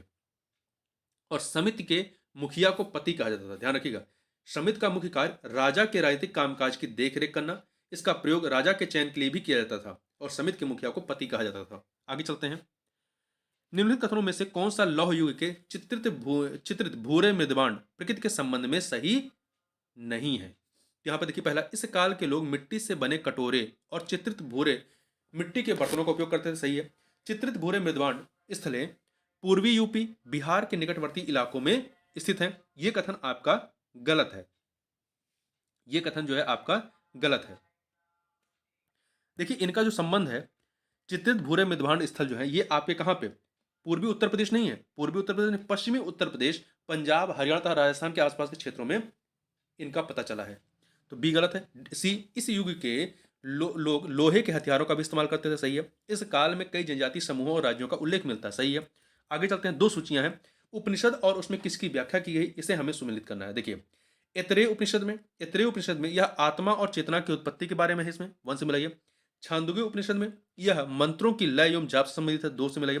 कंठ उपनिषद में, कंठ या कथा उपनिषद, इसमें नचिकेत और यम की कथा है, 3 से मिलाइए। मुंडक उपनिषद सत्यमेव जयते मंत्र का यहाँ पर वर्णन किया गया 4 से, तो 1 2 3 4 1 2 3 4 अर्थात ए ऑप्शन हो जाएगा। निम्नलिखित में से किस मौर्य सम्राट को अमित्रघात, निम्नलिखित में से किस मौर्य सम्राट को जो है अमित्रघात कहा जाता था? तो ये बिंदुसार को जो है अमित्रघात कहा गया है, ठीक है, शत्रुओं का हत्यारा। आगे चलते हैं। मौर्य प्रशासन के तहत भूमि कर एकत्रित करने वाले अधिकारियों के एक वर्ग को क्या कहा जाता था? तो इन्हें क्या कहा गया? एग्रोनोमाई कहा गया है, ठीक है। आगे चलते हैं। बेशनगर स्तंभ शिलालेख में निम्नलिखित में से किसने स्वयं को भागवत के रूप में वर्णित किया है? तो ये किसने किया है? ये किया है हेलियोडोरस ने किया है, ठीक है। बेशनगर जो स्तंभ है ये कहां पर है? ये मध्य प्रदेश के विदिशा में स्थित है, हेलियोडोरस द्वारा बनवाया गया था। आगे चलते हैं। निम्नलिखित कथनों में से कौन सा इंडो ग्रीक शासक मेनेंडर के संबंध में सही है? तो देखिए यहां पर क्वेश्चन नंबर 70 दो कथन दिए गए। पहला, उसकी राजधानी शाकल में थी, मेनेंडर की राजधानी शाकल में थी, सही है। बौद्ध ग्रंथ मिलिंद और नागसेन के बीच एक दार्शनिक वाद विवाद है, यह भी सही है। तो दो के दोनों कथन यहां पर क्या है? वो सही है। आगे चलते हैं। कुषाण वंश के निम्नलिखित शासकों में से किसने अपने सिक्कों पर स्वयं को महेश्वर घोषित किया था? कुषाण वंश के निम्नलिखित शासकों में से किसने अपने सिक्कों पर स्वयं को महेश्वर घोषित किया था? तो ये घोषित किया था किसने? ये बिम कटफिशस ने। किसने? बिम कटफिशस ने घोषित किया था, ठीक है। देखिए बिम कटफिशस जो है यह शिव का परम भक्त था और अपने सिक्कों पर स्वयं को महेश्वर घोषित किया था, महेश्वर। आगे चलते हैं। अगला है गौतमी पुत्र सातकर्णी से संबंधित नासिक अभिलेख निम्नलिखित में से किस भाषा में लिखा गया है? गौतमी पुत्र सातकर्णी संबंधित नासिक अभिलेख जो है यह प्राकृत भाषा में, किसमें है? प्राकृत भाषा में लिखा गया है। आगे चलते हैं। 73 नंबर क्वेश्चन। दो सूचियां हैं संगम युग में भूमि विभाजन और भूमि के प्रकार के बारे में। तो देखिए इन्हें सुमेलित करना है। कुरंजी जो भूमि थी ये कैसी भूमि थी? पहाड़ी, ये आपकी पहाड़ी रास्ते वाली भूमि थी या पहाड़ी, तो इसको आप 2 से मिलाइए। पाले जो है रेगिस्तानी भूमि थी या मरुस्थली, तो 1 से मिला दीजिए। मुल्लई ये आपकी कैसी भूमि थी? मुल्लई जो है आपकी कह सकते हैं देहाती या कह सकते हैं चारागाह टाइप की थी, चारागाह, 3 से मिलाइए। नेथल तटीय थी, नेथल आपकी तटीय थी, तो 4 से। कुरंजी जो है आपकी पहाड़ी भूमि थी, पहाड़ी, और पाले जो थी आपकी ये मरुस्थली थी। मुल्लई जो है ये आपकी चारागाह भूमि थी और नेथल जो है आपकी तटीय भूमि थी। तो 2 1 3 4 बी ऑप्शन हो जाएगा। पांड्य साम्राज्य का प्रतीक चिन्ह क्या था? पांड्य साम्राज्य का जो प्रतीक चिन्ह था क्या था? मछली थी, इनका मछली था। पांड्य साम्राज्य की राजधानी कहाँ थी? मदुरै थी, ठीक है। और चोल इनका जो प्रतीक चिन्ह था वो बाघ था, बाघ जो है ये चोलों का था। और धनुष जो था ये चेर का था, ध्यान रखिएगा। पांड्यों का मछली था और चोल का बाघ था और आपका चेरों का धनुष था। आगे बढ़ते हैं। मौर्योत्तर काल में श्रेणी क्या थे? तो ये जो है व्यापारियों का एक समूह था। क्या था? व्यापारियों का एक समूह था। तो इस प्रकार से इस वीडियो है कि निम्नलिखित में से किसने समुद्रगुप्त को भारत का नेपोलियन कहा था? तो बी.ए. स्मिथ ने कहा था। किसने कहा था? बी.ए. स्मिथ ने कहा था। समुद्रगुप्त जो है ये चंद्रगुप्त प्रथम के पुत्र थे, गुप्त शासक चंद्रगुप्त प्रथम के पुत्र थे और इन्होंने जो है युद्ध और विजय की नीति अपनाई और अपने राज्य का अत्यधिक विस्तार किया। इनकी इसी नीति के कारण इतिहासकार बी.ए. स्मिथ ने इन्हें जो है भारत का नेपोलियन कहा। आगे बात करते हैं निम्नलिखित में से कौन सी पुस्तक वराह मिहिर द्वारा लिखी गई है? तो पंच सिद्धांतिका लिखी गई। देखिए वराह मिहिर जो है ये गुप्त शासक चंद्रगुप्त द्वितीय के 9 रत्नों में से, जो उनके दरबार में 9 रत्न थे, उन 9 रत्नों में से एक थे। ये प्रसिद्ध गणितज्ञ और ज्योतिषी थे। इन्होंने 3 महत्वपूर्ण पुस्तकें लिखी थी। कौन सी? पंच सिद्धांतिका, बृहद संहिता और बृहद जातक। नाम याद रखिएगा, पंच सिद्धांतिका, बृहद संहिता और बृहद जातक। आगे बढ़ते हैं। अजंता गुफाओं के शैलकृत बौद्ध विहार और चैत्य किस वाकाटक राज्य के संरक्षण में बनाए गए थे? तो देखिए, अजंता गुफाओं के शैलकृत बौद्ध विहार और चैत्य जो है किस वाकाटक राज्य के राजा के संरक्षण में बनवाए गए थे? तो ये राजा कौन थे? ये थे हरिसेन। वाकाटक राजा हरिसेन के संरक्षण में बनवाए गए थे। ठीक है, ये सातवाहनों के उत्तराधिकारी थे।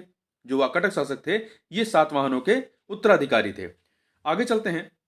अगला है गुप्त साम्राज्य के निम्नलिखित प्रशासनिक प्रभागों पर। गुप्त साम्राज्य के निम्नलिखित प्रशासनिक प्रभागों पर विचार कीजिए और उन्हें छोटी इकाई से सबसे बड़ी इकाई तक व्यवस्थित करना है। तो यहां पर आप देखें तो ये भुक्ति, ग्राम, विषय, विधि, इनको छोटे से बड़े क्रम में लेके चलते हैं। तो सबसे छोटा इसमें क्या है? ग्राम होगा, तो 2 हो जाएगा आपका। ठीक है, फिर इसके बाद आपका विधि आएगा तो 4 हो जाएगा। विधि के बाद विषय आएगा, विषय के बाद सबसे बड़ा भुक्ति हो जाएगा, 1 आ जाएगा।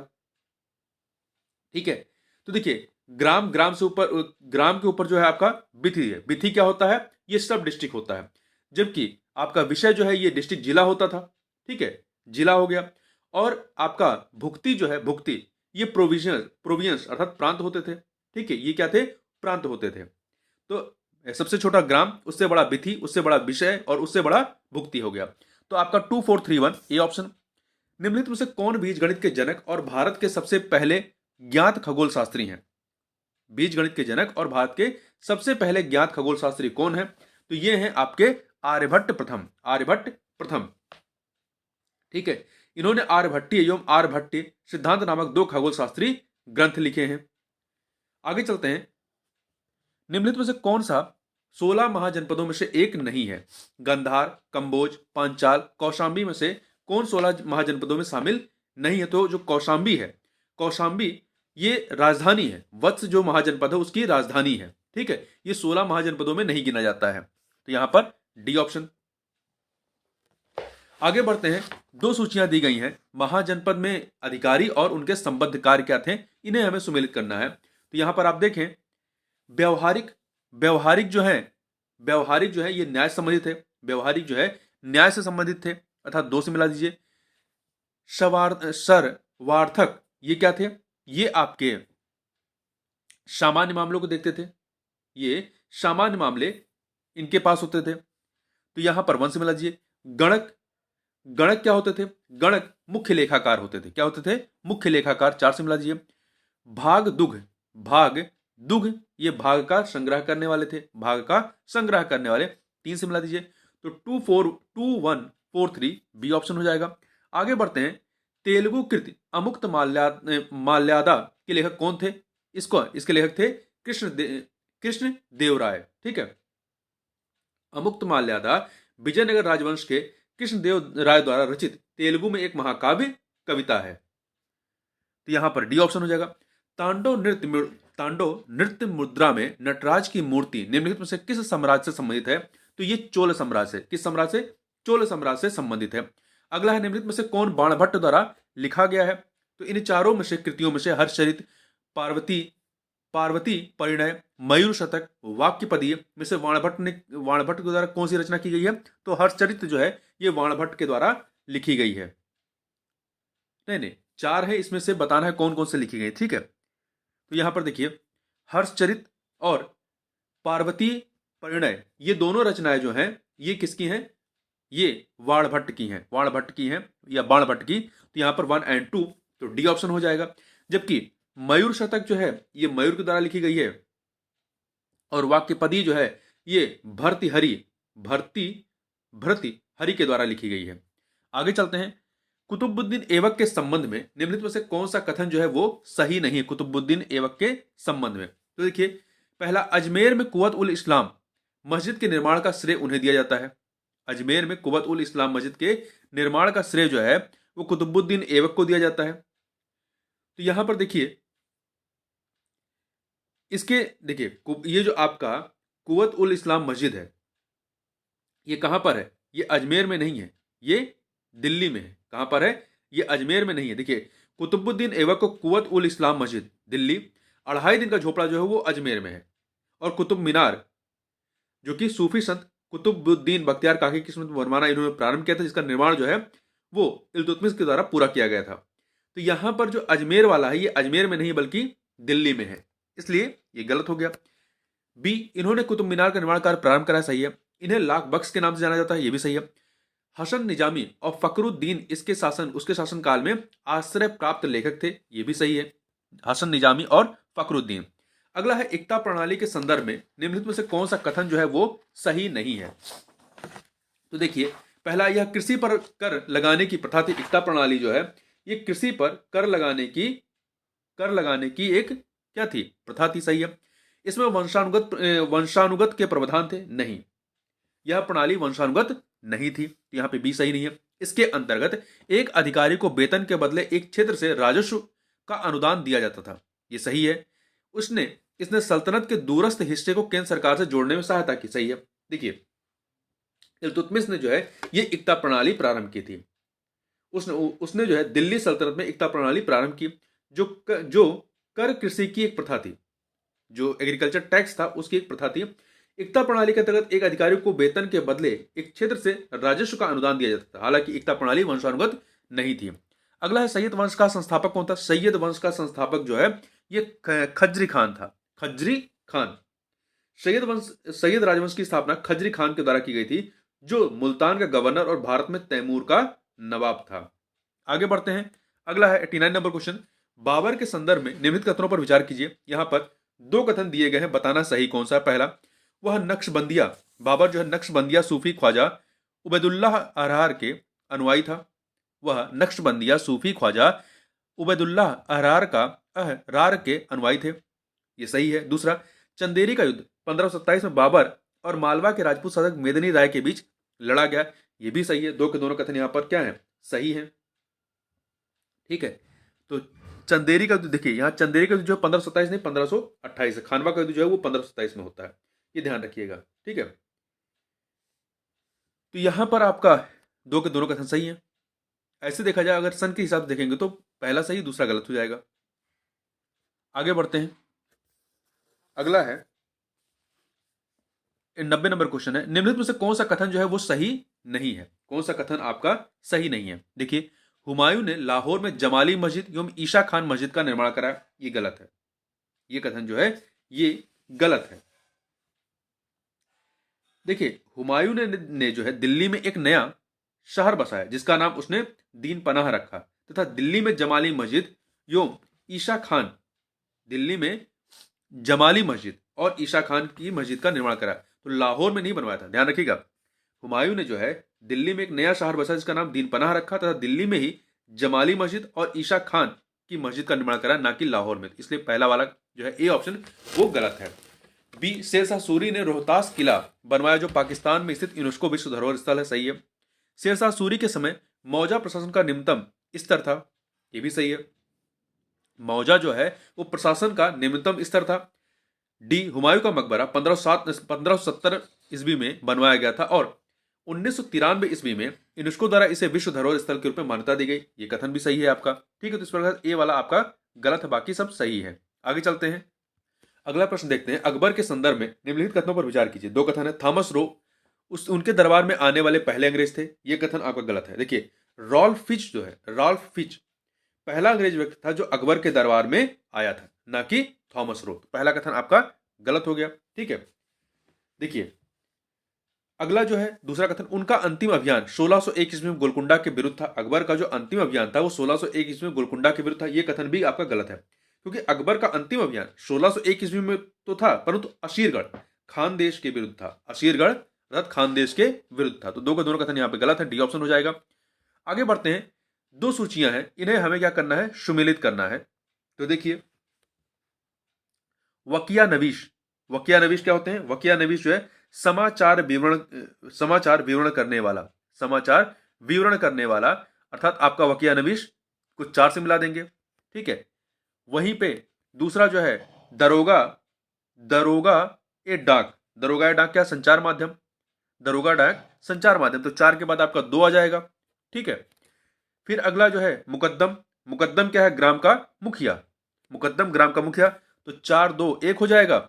और फिर मुतशदी, मुतशदी ये क्या हो जाएगा, बंदरगाह के गवर्नर, अर्थात तीन हो जाएगा। तो 4213, 4213 तो देखिए 4213 कहाँ पे है, बी ऑप्शन में, आपका बी ऑप्शन हो जाएगा। आगे बढ़ते हैं, निम्नलिखित में से कौन सा कथन अकबर के भू राजस्व प्रशासन के बारे में सही नहीं है। तो चार कथन है। अकबर ने दहशाला भूमि राजस्व प्रणाली की शुरुआत की, यह कथन सही है। चाचर भूमि पर प्रत्येक वर्ष खेती की जाती थी, नहीं। जो चाचर भूमि थी इसमें 3 या 4 वर्ष में एक बार खेती की जाती थी। चाचर भूमि पर 3 या 4 वर्ष में एक बार खेती होती थी, जबकि जो पोलच भूमि थी, पोलच भूमि, पोलच, इसमें प्रत्येक वर्ष खेती की जाती थी। तो यहां पर आपका बी वाला कथन जो है वो गलत है, ठीक है। अकबर ने किसानों के प्रति उदार दृष्टिकोण अपनाया, सही है। बटाई या गल्ला बख्शी भू राजस्व के मूल्यांकन प्रणालियों में से एक थी, ये सही है। अगला है, निम्नलिखित में से कौन सा सही सुमेलित नहीं है, कौन सा सही सुमेलित नहीं है। देखिए गोविंद देव मंदिर, गोविंद देव मंदिर ये नासिक में नहीं है, ठीक है, ये आपका वृंदावन में है। गोविंद देव मंदिर कहां पे है, ये वृंदावन में है, ना कि नासिक में। तो ए वाला सही नहीं है, ठीक है। इसका निर्माण 1590 ईस्वी में आमेर के राजा मान सिंह ने, आमेर के राजा मान सिंह ने जो है करवाया था, ठीक है। और औरंगजेब के शासनकाल के दौरान 1570 ईस्वी में इसे लूट लिया गया और अब केवल 3 मंजिला इमारत शेष बची है। बीबी का मकबरा औरंगाबाद में है, सही है। एतमादुल्ला का मकबरा आगरा में है। पंचमहल फतेहपुर सिकरी में है। आगे चलते हैं, निम्नलिखित में से किसने बाबरनामा का फारसी में अनुवाद किया था। बाबरनामा का फारसी में अनुवाद जो है वो किसने किया था, अब्दुल रहीम खान खाना ने। ध्यान रखिएगा कि बाबरनामा का फारसी में अनुवाद किसने किया था, अब्दुल रहीम खाना ने। आगे चलते हैं, अगला निम्नलिखित कथनों पर विचार कीजिए। यहां पर 2 कथन दिए गए हैं, बताना है इनमें से सही कथन कौन सा है 96 नंबर क्वेश्चन में आपका। तो देखिए इसमें पहला कथन जो है आपका, पहला कथन यह है कि डोमिंगो पेश एक पुर्तगाली व्यापारी था जो राजा कृष्णदेव राय के शासनकाल के दौरान भारत आया था। यह कथन सही है। यह 1520 के आसपास जो है विजयनगर साम्राज्य का दौरा करता है, ठीक है। दूसरा, फ्रेंकोइस बर्नियर ने मुगल शहरों को कैंप टाउन के रूप में वर्णित किया, यह कथन भी आपका सही है, ठीक है। फ्रेंकोइस बर्नियर जो है इनके द्वारा मिस्र और भारत का दौरा किया गया था, जहां उसने मुगल काल के दौरान औरंगजेब के चिकित्सक के रूप में कार्य किया था, ठीक है। इसने जो है औरंगजेब के चिकित्सक के रूप में कार्य किया था। तो यहां पर 2 के दोनों कथन क्या है, सही है। तो आपका सी ऑप्शन हो जाएगा, सी ऑप्शन। आगे बढ़ते हैं, सूफीवाद में शुहर का अर्थ क्या होता है। सूफीवाद में शुहर का अर्थ होता है सहिष्णुता का पालन करना, सहिष्णुता का पालन करना। डी ऑप्शन हो जाएगा। भय का प्रतीक क्या होता है, खौफ। गरीबी फक्र, ठीक है।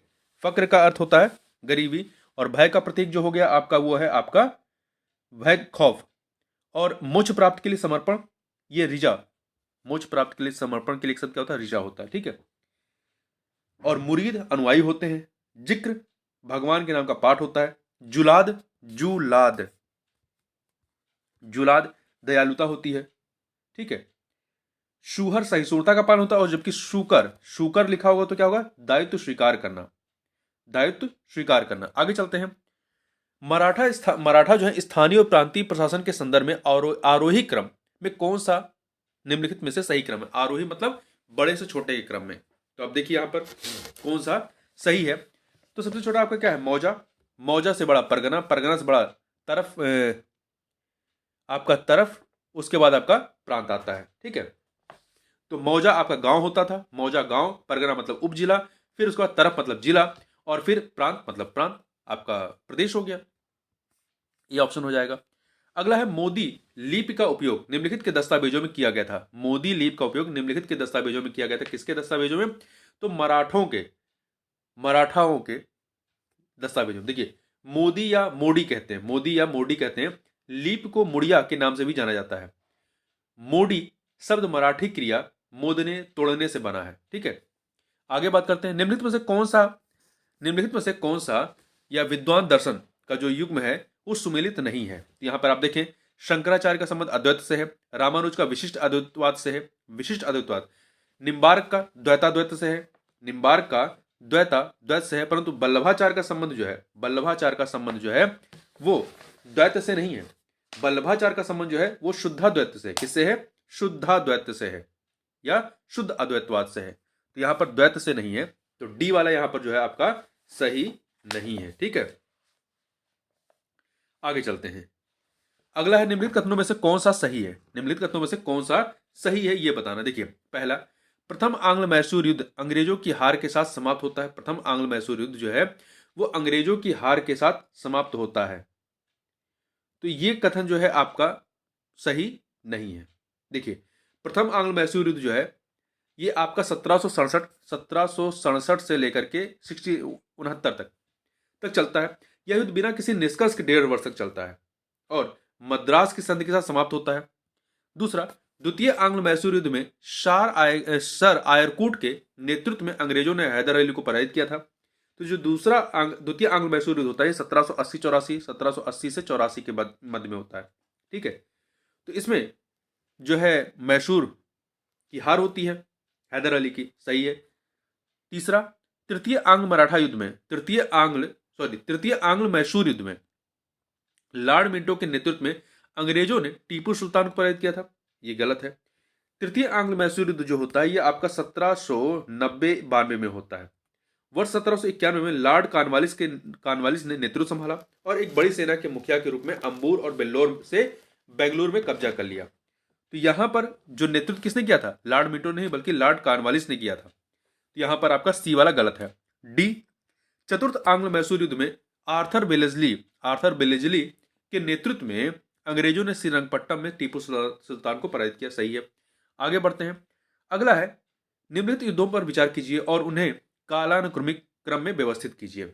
4 युद्ध है, पिंडारी युद्ध है, आरकोट का युद्ध, प्लासी का युद्ध, प्रथम कर्नाटक युद्ध। तो देखिए, इसमें क्रम से लगाना है। तो पहले देख लेते हैं पिंडारी युद्ध कब होता है। पिंडारी युद्ध जो है आपका 1817 से 1818 में होता है। ठीक है, वहीं आरकोट का युद्ध जो है ये 1751 में, आरकोट का 1751 में होता है। 31 अगस्त 1751 को रॉबर्ट क्लाइव के नेतृत्व में अंग्रेजी ईस्ट इंडिया कंपनी की सेना ने कर्नाटक के अर्काट के नवाब चंदा साहिब की राजधानी अर्काट पर कब्जा कर लिया। प्लासी का युद्ध ये 1757 में होता है। प्लासी का युद्ध 1757 में होता है। ठीक है, रॉबर्ट क्लाइव के नेतृत्व में। प्रथम कर्नाटक युद्ध जो है आपका ये 1740 से 48 के मध्य में होता है। प्रथम कर्नाटक युद्ध यूरोप में एंग्लो फ्रेंच युद्ध का विस्तार था जो ऑस्ट्रियाई उत्तराधिकार के युद्ध का परिणाम था। तो यहां पर ये 1740 से 48, तो सबसे पहले इसमें कौन सा आएगा, प्रथम कर्नाटक युद्ध आएगा। सबसे पहले प्रथम कर्नाटक युद्ध आएगा। ठीक है, तो आपका 4 होगा। फिर आपका आरकोट का युद्ध आएगा। आरकोट का युद्ध 1751। फिर इसके बाद जो है आरकोट के बाद 1757 का प्लासी का युद्ध आएगा। 2 के बाद 3, फिर आपका सबसे लास्ट में पिंडारी युद्ध आएगा 1817-18 में। 1817-18 में तो 4231 आपका ए ऑप्शन हो जाएगा। अगला है, सिख आंदोलन के संदर्भ में निम्नलिखित में से कौन सा कथन जो है वो सत्य है 4 कथनों में से। तो देखिए, पहला, गुरु नानक ने चक रामदास की आधारशिला रखी जिसे अब अमृतसर कहा गया। नहीं, इन्होंने नहीं रखा था। ठीक है, देखिए, गुरु नानक जो है सिख धर्म के संस्थापक थे जिनका जन्म लाहौर के पास तलवंडी में लेखाकार के एक सम्मानित परिवार में हुआ था और इन्होंने लंगर की अवधारणा पेश की थी। ठीक है, लंगर की अवधारणा इन्होंने पेश की थी। इन्होंने चक रामदास की आधारशिला नहीं रखी थी, तो ध्यान रखिएगा। और अगला जो है, एक सेकेंड, यहां ध्यान रखिएगा, जो ये चक रामदास है इसकी आधारशिला किसने रखी थी, गुरु रामदास ने रखी थी। ठीक है, गुरु रामदास ने चक रामदास या रामदासपुर की आधारशिला रखी जिसे वर्तमान में अमृतसर के नाम जानते हैं। दूसरा, गुरु अंगद ने लंगर की अवधारणा पेश की थी। नहीं, ये गुरु नानक ने पेश की थी, ये भी गलत है। गुरु अर्जुन देव ने पंजाबी भाषा की गुरुमुखी लिपि को मानकीकृत और लोकप्रिय बनाया। गुरु अर्जुन देव ने, देखिए, गुरु अर्जुन देव ने आदि ग्रंथ यानी गुरु ग्रंथ साहिब को संकलित किया और इसे श्री हरिमिंदर साहिब में स्थापित किया। ठीक है, तो इस प्रकार से गुरु अर्जुन देव ने पंजाबी भाषा की गुरुमुखी लिपि को मानकीकृत और लोकप्रिय बनाया, ये इनका काम नहीं था। ठीक है, ये भी गलत है। डी, गुरु हरगोविंद ने सच्चा पातशाह की उपाधि धारण की थी, ये कथन आपका सही है, डी वाला। आगे चलते हैं। शिवाजी के शासनकाल में शरे नौबत क्या था। शिवाजी के शासनकाल में शरे नौबत ये सेनापति या सैन्य कमांडर था, सैन्य कमांडर। ठीक है, और महालेखाकार कौन होता था, अमात्य या मजूमदार। और आपका पेशवा जो होते थे ये आपके प्रधानमंत्री होते थे, ठीक है, ये प्रधानमंत्री थे। बंगाल के निम्नलिखित नवाबों में से किसने मुगल सम्राट को कर देना बंद कर दिया? बंगाल के निम्नलिखित नवाबों में से किसने मुगल सम्राट को कर देना बंद कर दिया? तो किसने किया था? ये किया था अली वर्दी खान ने। अली वर्दी खान ने। देखिए, मुर्शीद कुली खान वर्ष 1700 में बंगाल के दीवान बने और वर्ष 1727 में अपनी मृत्यु तक शासन किया। इसके बाद इनके दामाद सुजाउद्दीन इसके उत्तराधिकारी नियुक्त हुए और 1739 तक शासन किया। उसके बाद देखिए, सरफराज खान जो मुर्शीद कुली खान का एक अयोग्य पुत्र था वो शासक बनता है। फिर अली वर्दी खान ने सरफराज खान को मार दिया और 1756 में तक बंगाल पर शासन किया अली वर्दी खान ने, और उसने मुगल सम्राट को कर देना बंद कर दिया। आगे चलते हैं, तो यहां पर देखिए सबसे पहले कौन आता है? मुर्शीद कुली खान। मुर्शीद कुली खान के बाद जो है सुजाउद्दीन। सुजाउद्दीन के बाद जो है सरफराज खान। सरफराज खान आते हैं। सरफराज खान के बाद जो है अली वर्दी खान। अली वर्दी खान ने सरफराज खान को मार दिया था। फिर अली वर्दी खान के बाद उसका पोता सिराजुद्दौला ये जो है बंगाल का नवाब बनता है। ध्यान रखिए, सबसे पहले मुर्शीद कुली खान, फिर आपका सुजाउद्दीन आता है, सुजाउद्दीन के बाद सरफराज खान, सरफराज खान के बाद अली वर्दी खान, अली वर्दी के बाद सिराजुद्दौला। आगे चलते हैं, निम्नलिखित में से कौन सा उत्तराधिकारी राज्य नहीं है जो उत्तरकालीन मुगल शासकों के दौरान अस्तित्व में आया? निम्नलिखित में से कौन सा उत्तराधिकारी राज्य नहीं है जो उत्तरकालीन मुगल शासकों के दौर में या दौरान अस्तित्व में आया था? तो देखिए, चार में से हैदराबाद, अवध, बंगाल, मैसूर था। ठीक है, ये आपका मैसूर था। ये उत्तराधिकार के रूप में नहीं आता है, ठीक है, बल्कि ये किस रूप में आता है? स्वतंत्र राज्य के रूप में आता है। ये राज्य स्वतंत्र राज्य क्या थे? ये राज्य मुख्य रूप से प्रांतों पर मुगल नियंत्रण की अस्थिरता का अस्तित्व में आए थे, जैसे कि मैसूर और राजपूत राज्य। उत्तराधिकारी राज्य कौन से राज्य थे? वह मुगल प्रांत जो साम्राज्य से अलग होकर राज्यों में बदल गए, जैसे अवध है, बंगाल है, हैदराबाद, ठीक है, ये उत्तराधिकारी राज्य थे। जबकि नवीन राज्य ये मुगल साम्राज्य के विरुद्ध विद्रोहियों द्वारा स्थापित किए गए, जैसे कि मराठा है, सिख है, जाट है, ये नवीन राज्य थे। अगला है अहमदनगर सल्तनत की स्थापना किसके द्वारा की गई थी? तो अहमदनगर सल्तनत की स्थापना जो है मलिक अहमद शाह बाहरी के द्वारा, मलिक अहमद शाह बाहरी के द्वारा की गई थी, ठीक है, जिन्होंने 1490 में बहमनी साम्राज्य से स्वतंत्रता की घोषणा की थी। अहमदनगर सल्तनत की जो स्थापना किए थे मलिक अहमद शाह बाहरी ने। आगे चलते हैं, निम्नलिखित में से नागालपुरम का संस्थापक कौन था? तो नागालपुरम का संस्थापक जो है कृष्णदेव राय प्रथम, कृष्णदेव राय थे। कृष्णदेव राय का संबंध जो है विजयनगर साम्राज्य के तुलु वंश से था। किस वंश से? तुलु वंश से था, तो ध्यान रखिएगा।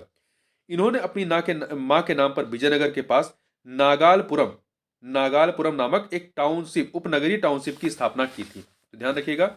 नागालपुरम के संस्थापक कौन थे? कृष्णदेव राय। आगे चलते हैं, गोलकुंडा सल्तनत पर निम्नलिखित में से किस राजवंश का शासन था? तो गोलकुंडा पर जो है कुतुब शाही राजवंश का यहां पर शासन था। देखिए, गोलकुंडा सल्तनत पर 1518 से लेकर के 1687 तक कुतुब शाही राजवंश का शासन था।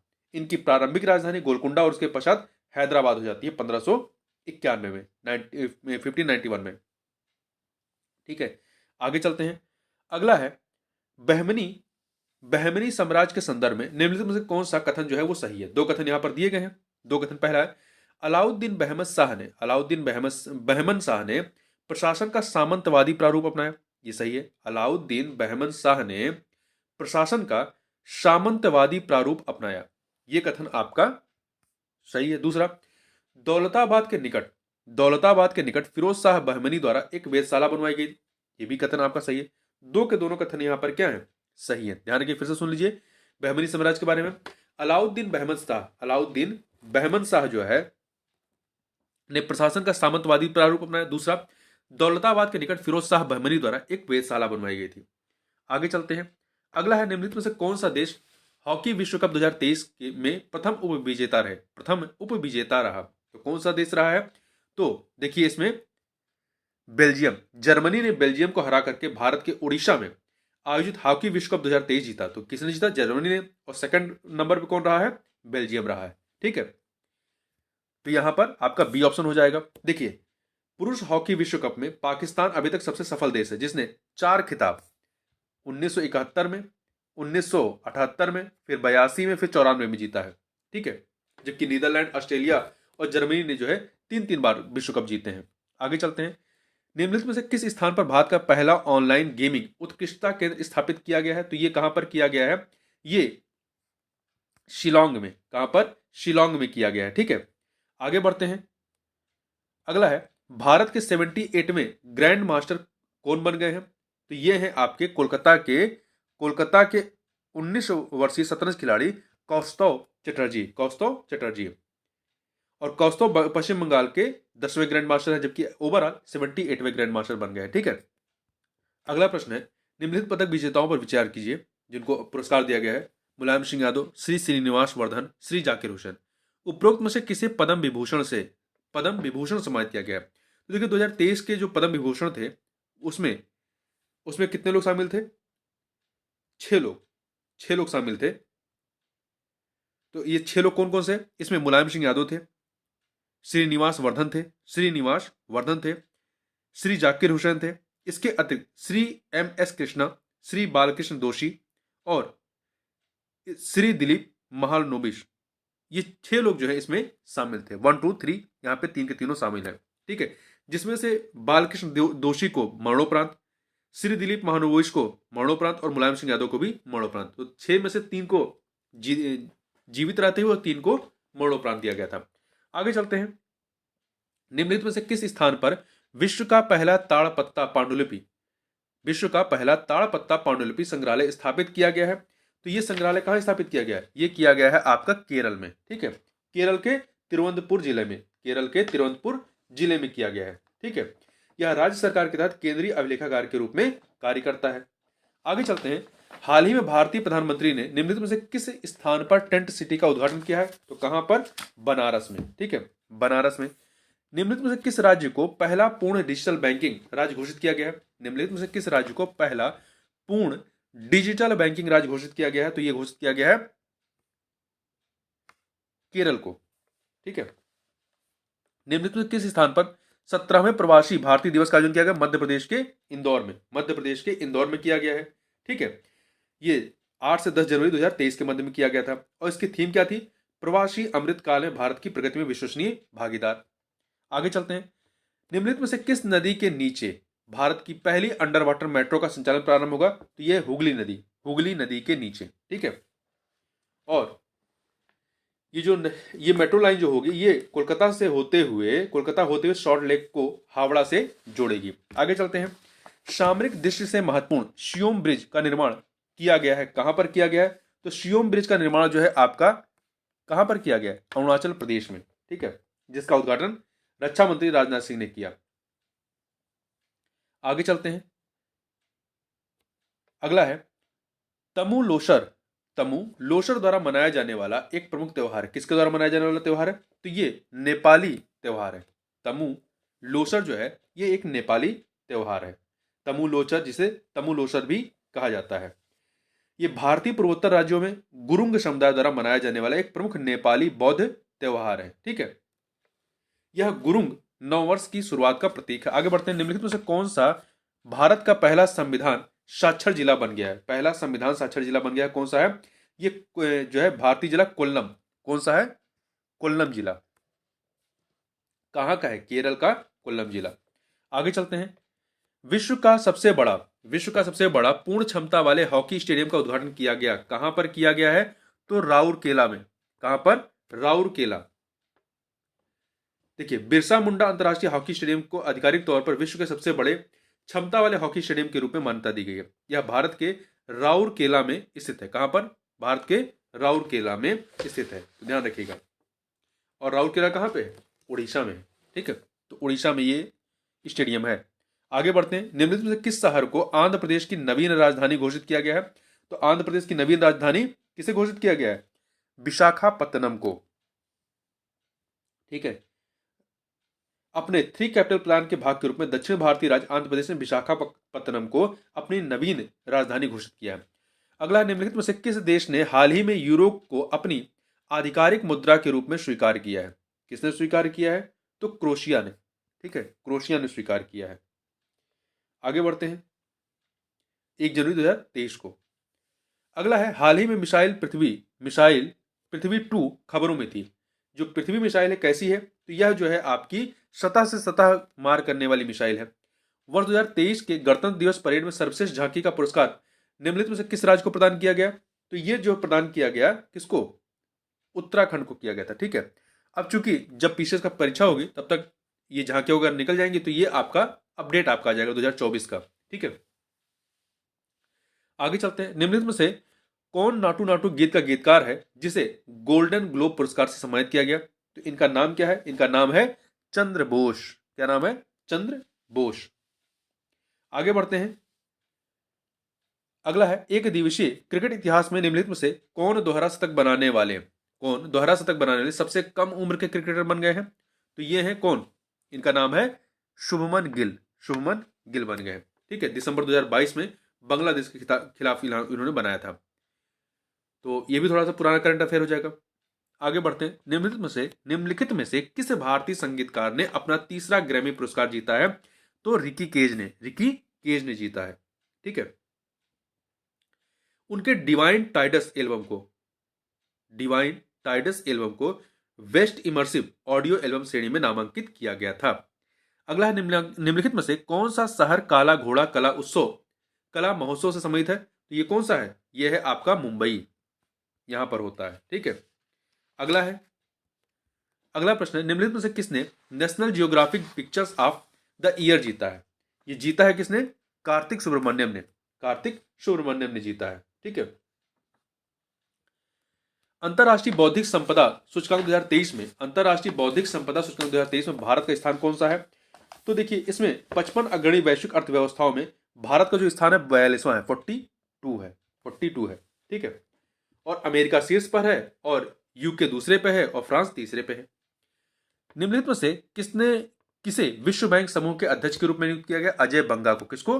अजय बंगा को। निम्नलिखित में से कौन सा व्यक्तित्व अपने क्षेत्र से संबंधित नहीं है? व्यक्ति और संबंधित क्षेत्र, तो देखिए, कनक रेले मोहिनी अट्टम से, जेसविन एल्ड्रिन ये लॉन्ग जंपर, ऐश्वर्य प्रताप सिंह तोमर ये भारतीय खेल निशानेबाजी में, रचिंद्र रविंद्र ये शतरंज नहीं क्रिकेटर नहीं, ऑस्ट्रेलिया के नहीं, न्यूजीलैंड के क्रिकेटर नहीं है, ठीक है। तो डी ऑप्शन। विग्नेश एनआर खिलाड़ी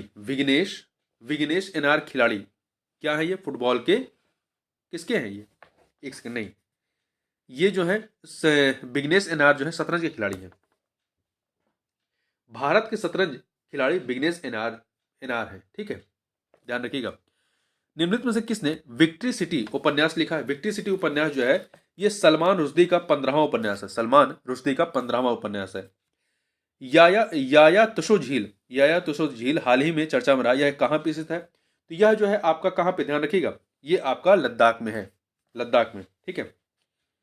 आगे बढ़ते हैं, अगला है, इनमें से किस फिल्म ने वर्ष 2023 में बाफ्टा पुरस्कार जीता है? तो ये इसमें से देखिए, बाफ्टा पुरस्कार जो जीता है किसने? All quite on the western front ने जो है बाफ्टा पुरस्कार 2023 जीता है। जबकि सर्वश्रेष्ठ अभिनेत्री का पुरस्कार केट ब्लैंचेट ने, और सर्वश्रेष्ठ अभिनेता का पुरस्कार ऑस्टिन बटलर ने। नीति आयोग के नए सीईओ कौन है? नीति आयोग के नए सीईओ जो है बी आर सुब्रमण्यम है, ठीक है। जबकि सुमन बेरी जो है इसके उपाध्यक्ष हैं। आगे बढ़ते हैं, निम्नलिखित में से किसके द्वारा वर्ष 2023 में रणजी ट्रॉफी जीती गई? रणजी ट्रॉफी जो है ये किसने जीती? सौराष्ट्र ने। फरवरी 2023 में सौराष्ट्र ने जो है बंगाल को 9 विकेट से हरा करके जीता था। आगे बढ़ते हैं, निम्नलिखित में से कौन सा राष्ट्रीय विज्ञान दिवस 2023 का विषय था? तो देखिए, राष्ट्रीय विज्ञान दिवस 2023 जो कि 28 फरवरी को मनाया जाता है, इसका विषय क्या था? वैश्विक कल्याण के लिए वैश्विक विज्ञान।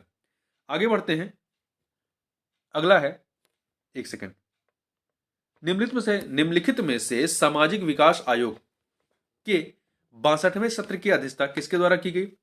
तो इसकी अध्यक्षता जो है भारतीय राजदूत यूएन में जो हमारी भारतीय राजदूत है रुचिरा कंबोज के द्वारा इसकी अध्यक्षता की गई थी।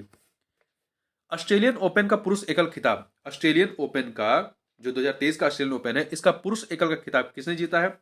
ये जीता है एन जोकोविच ने। किसने? एन जोको या नोवाक जोकोविच ने जीता है। ठीक है, किसको हरा करके? स्टेफानोस सितसिपास को हरा करके जीता है। ठीक है, जबकि महिला वर्ग में जो है बेलारूस की आरेना शबालेंका ने जो है एलेना रैबाकिना को हरा करके जीता है। आगे चलते हैं। निम्नलिखित में से किस स्थान पर लिथियम के भंडार पाए गए हैं? निम्नलिखित में से किस स्थान पर लिथियम के भंडार पाए गए हैं? तो कहां पर पाए गए हैं? ये पाए गए हैं रियासी में। रियासी कहां? जम्मू कश्मीर में। जम्मू कश्मीर के रियासी जिले में 5.9 मिलियन टन लिथियम भंडार मिला है। यह दुर्लभ तत्व का 7वां सबसे बड़ा भंडार हो सकता है, जो विश्व के सभी भंडारों का लगभग 5.7% है। आगे बढ़ते हैं। निम्नलिखित में से कौन सा राष्ट्रपति भवन के मुगल गार्डन का नया नाम है? अमृत उद्यान। क्या नाम रखा गया? अमृत उद्यान रखा गया है।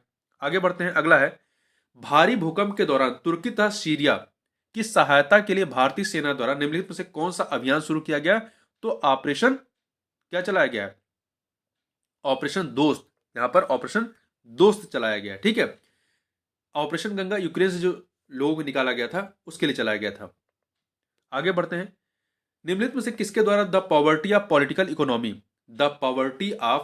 इकोनॉमी उपन्यास लिखा गया? यह उपन्यास जो है मेघनाथ देसाई के द्वारा लिखा गया है। तर्कश अभ्यास किसके बीच आयोजित किया गया था? जो ये आपका तर्कश अभ्यास है, ये राष्ट्रीय सुरक्षा गार्ड एनएसजी और अमेरिकी विशेष अभियान बल के मध्य में आयोजित किया गया था। अगला है, विश्व आर्द्रभूमि दिवस या वर्ल्ड वेटलैंड डे 2023 का विषय निम्नलिखित में कौन सा था, जो कि 2 फरवरी को मनाया गया? तो ये था इसका वेटलैंड रिस्टोरेशन। तो इस प्रकार से यहां पर हम लोगों ने पूरे प्रश्न पत्र को सॉल्व किया। तो इस वीडियो में बस इतना ही। मिलते हैं नेक्स्ट वीडियो में, तब तक के लिए बहुत बहुत धन्यवाद।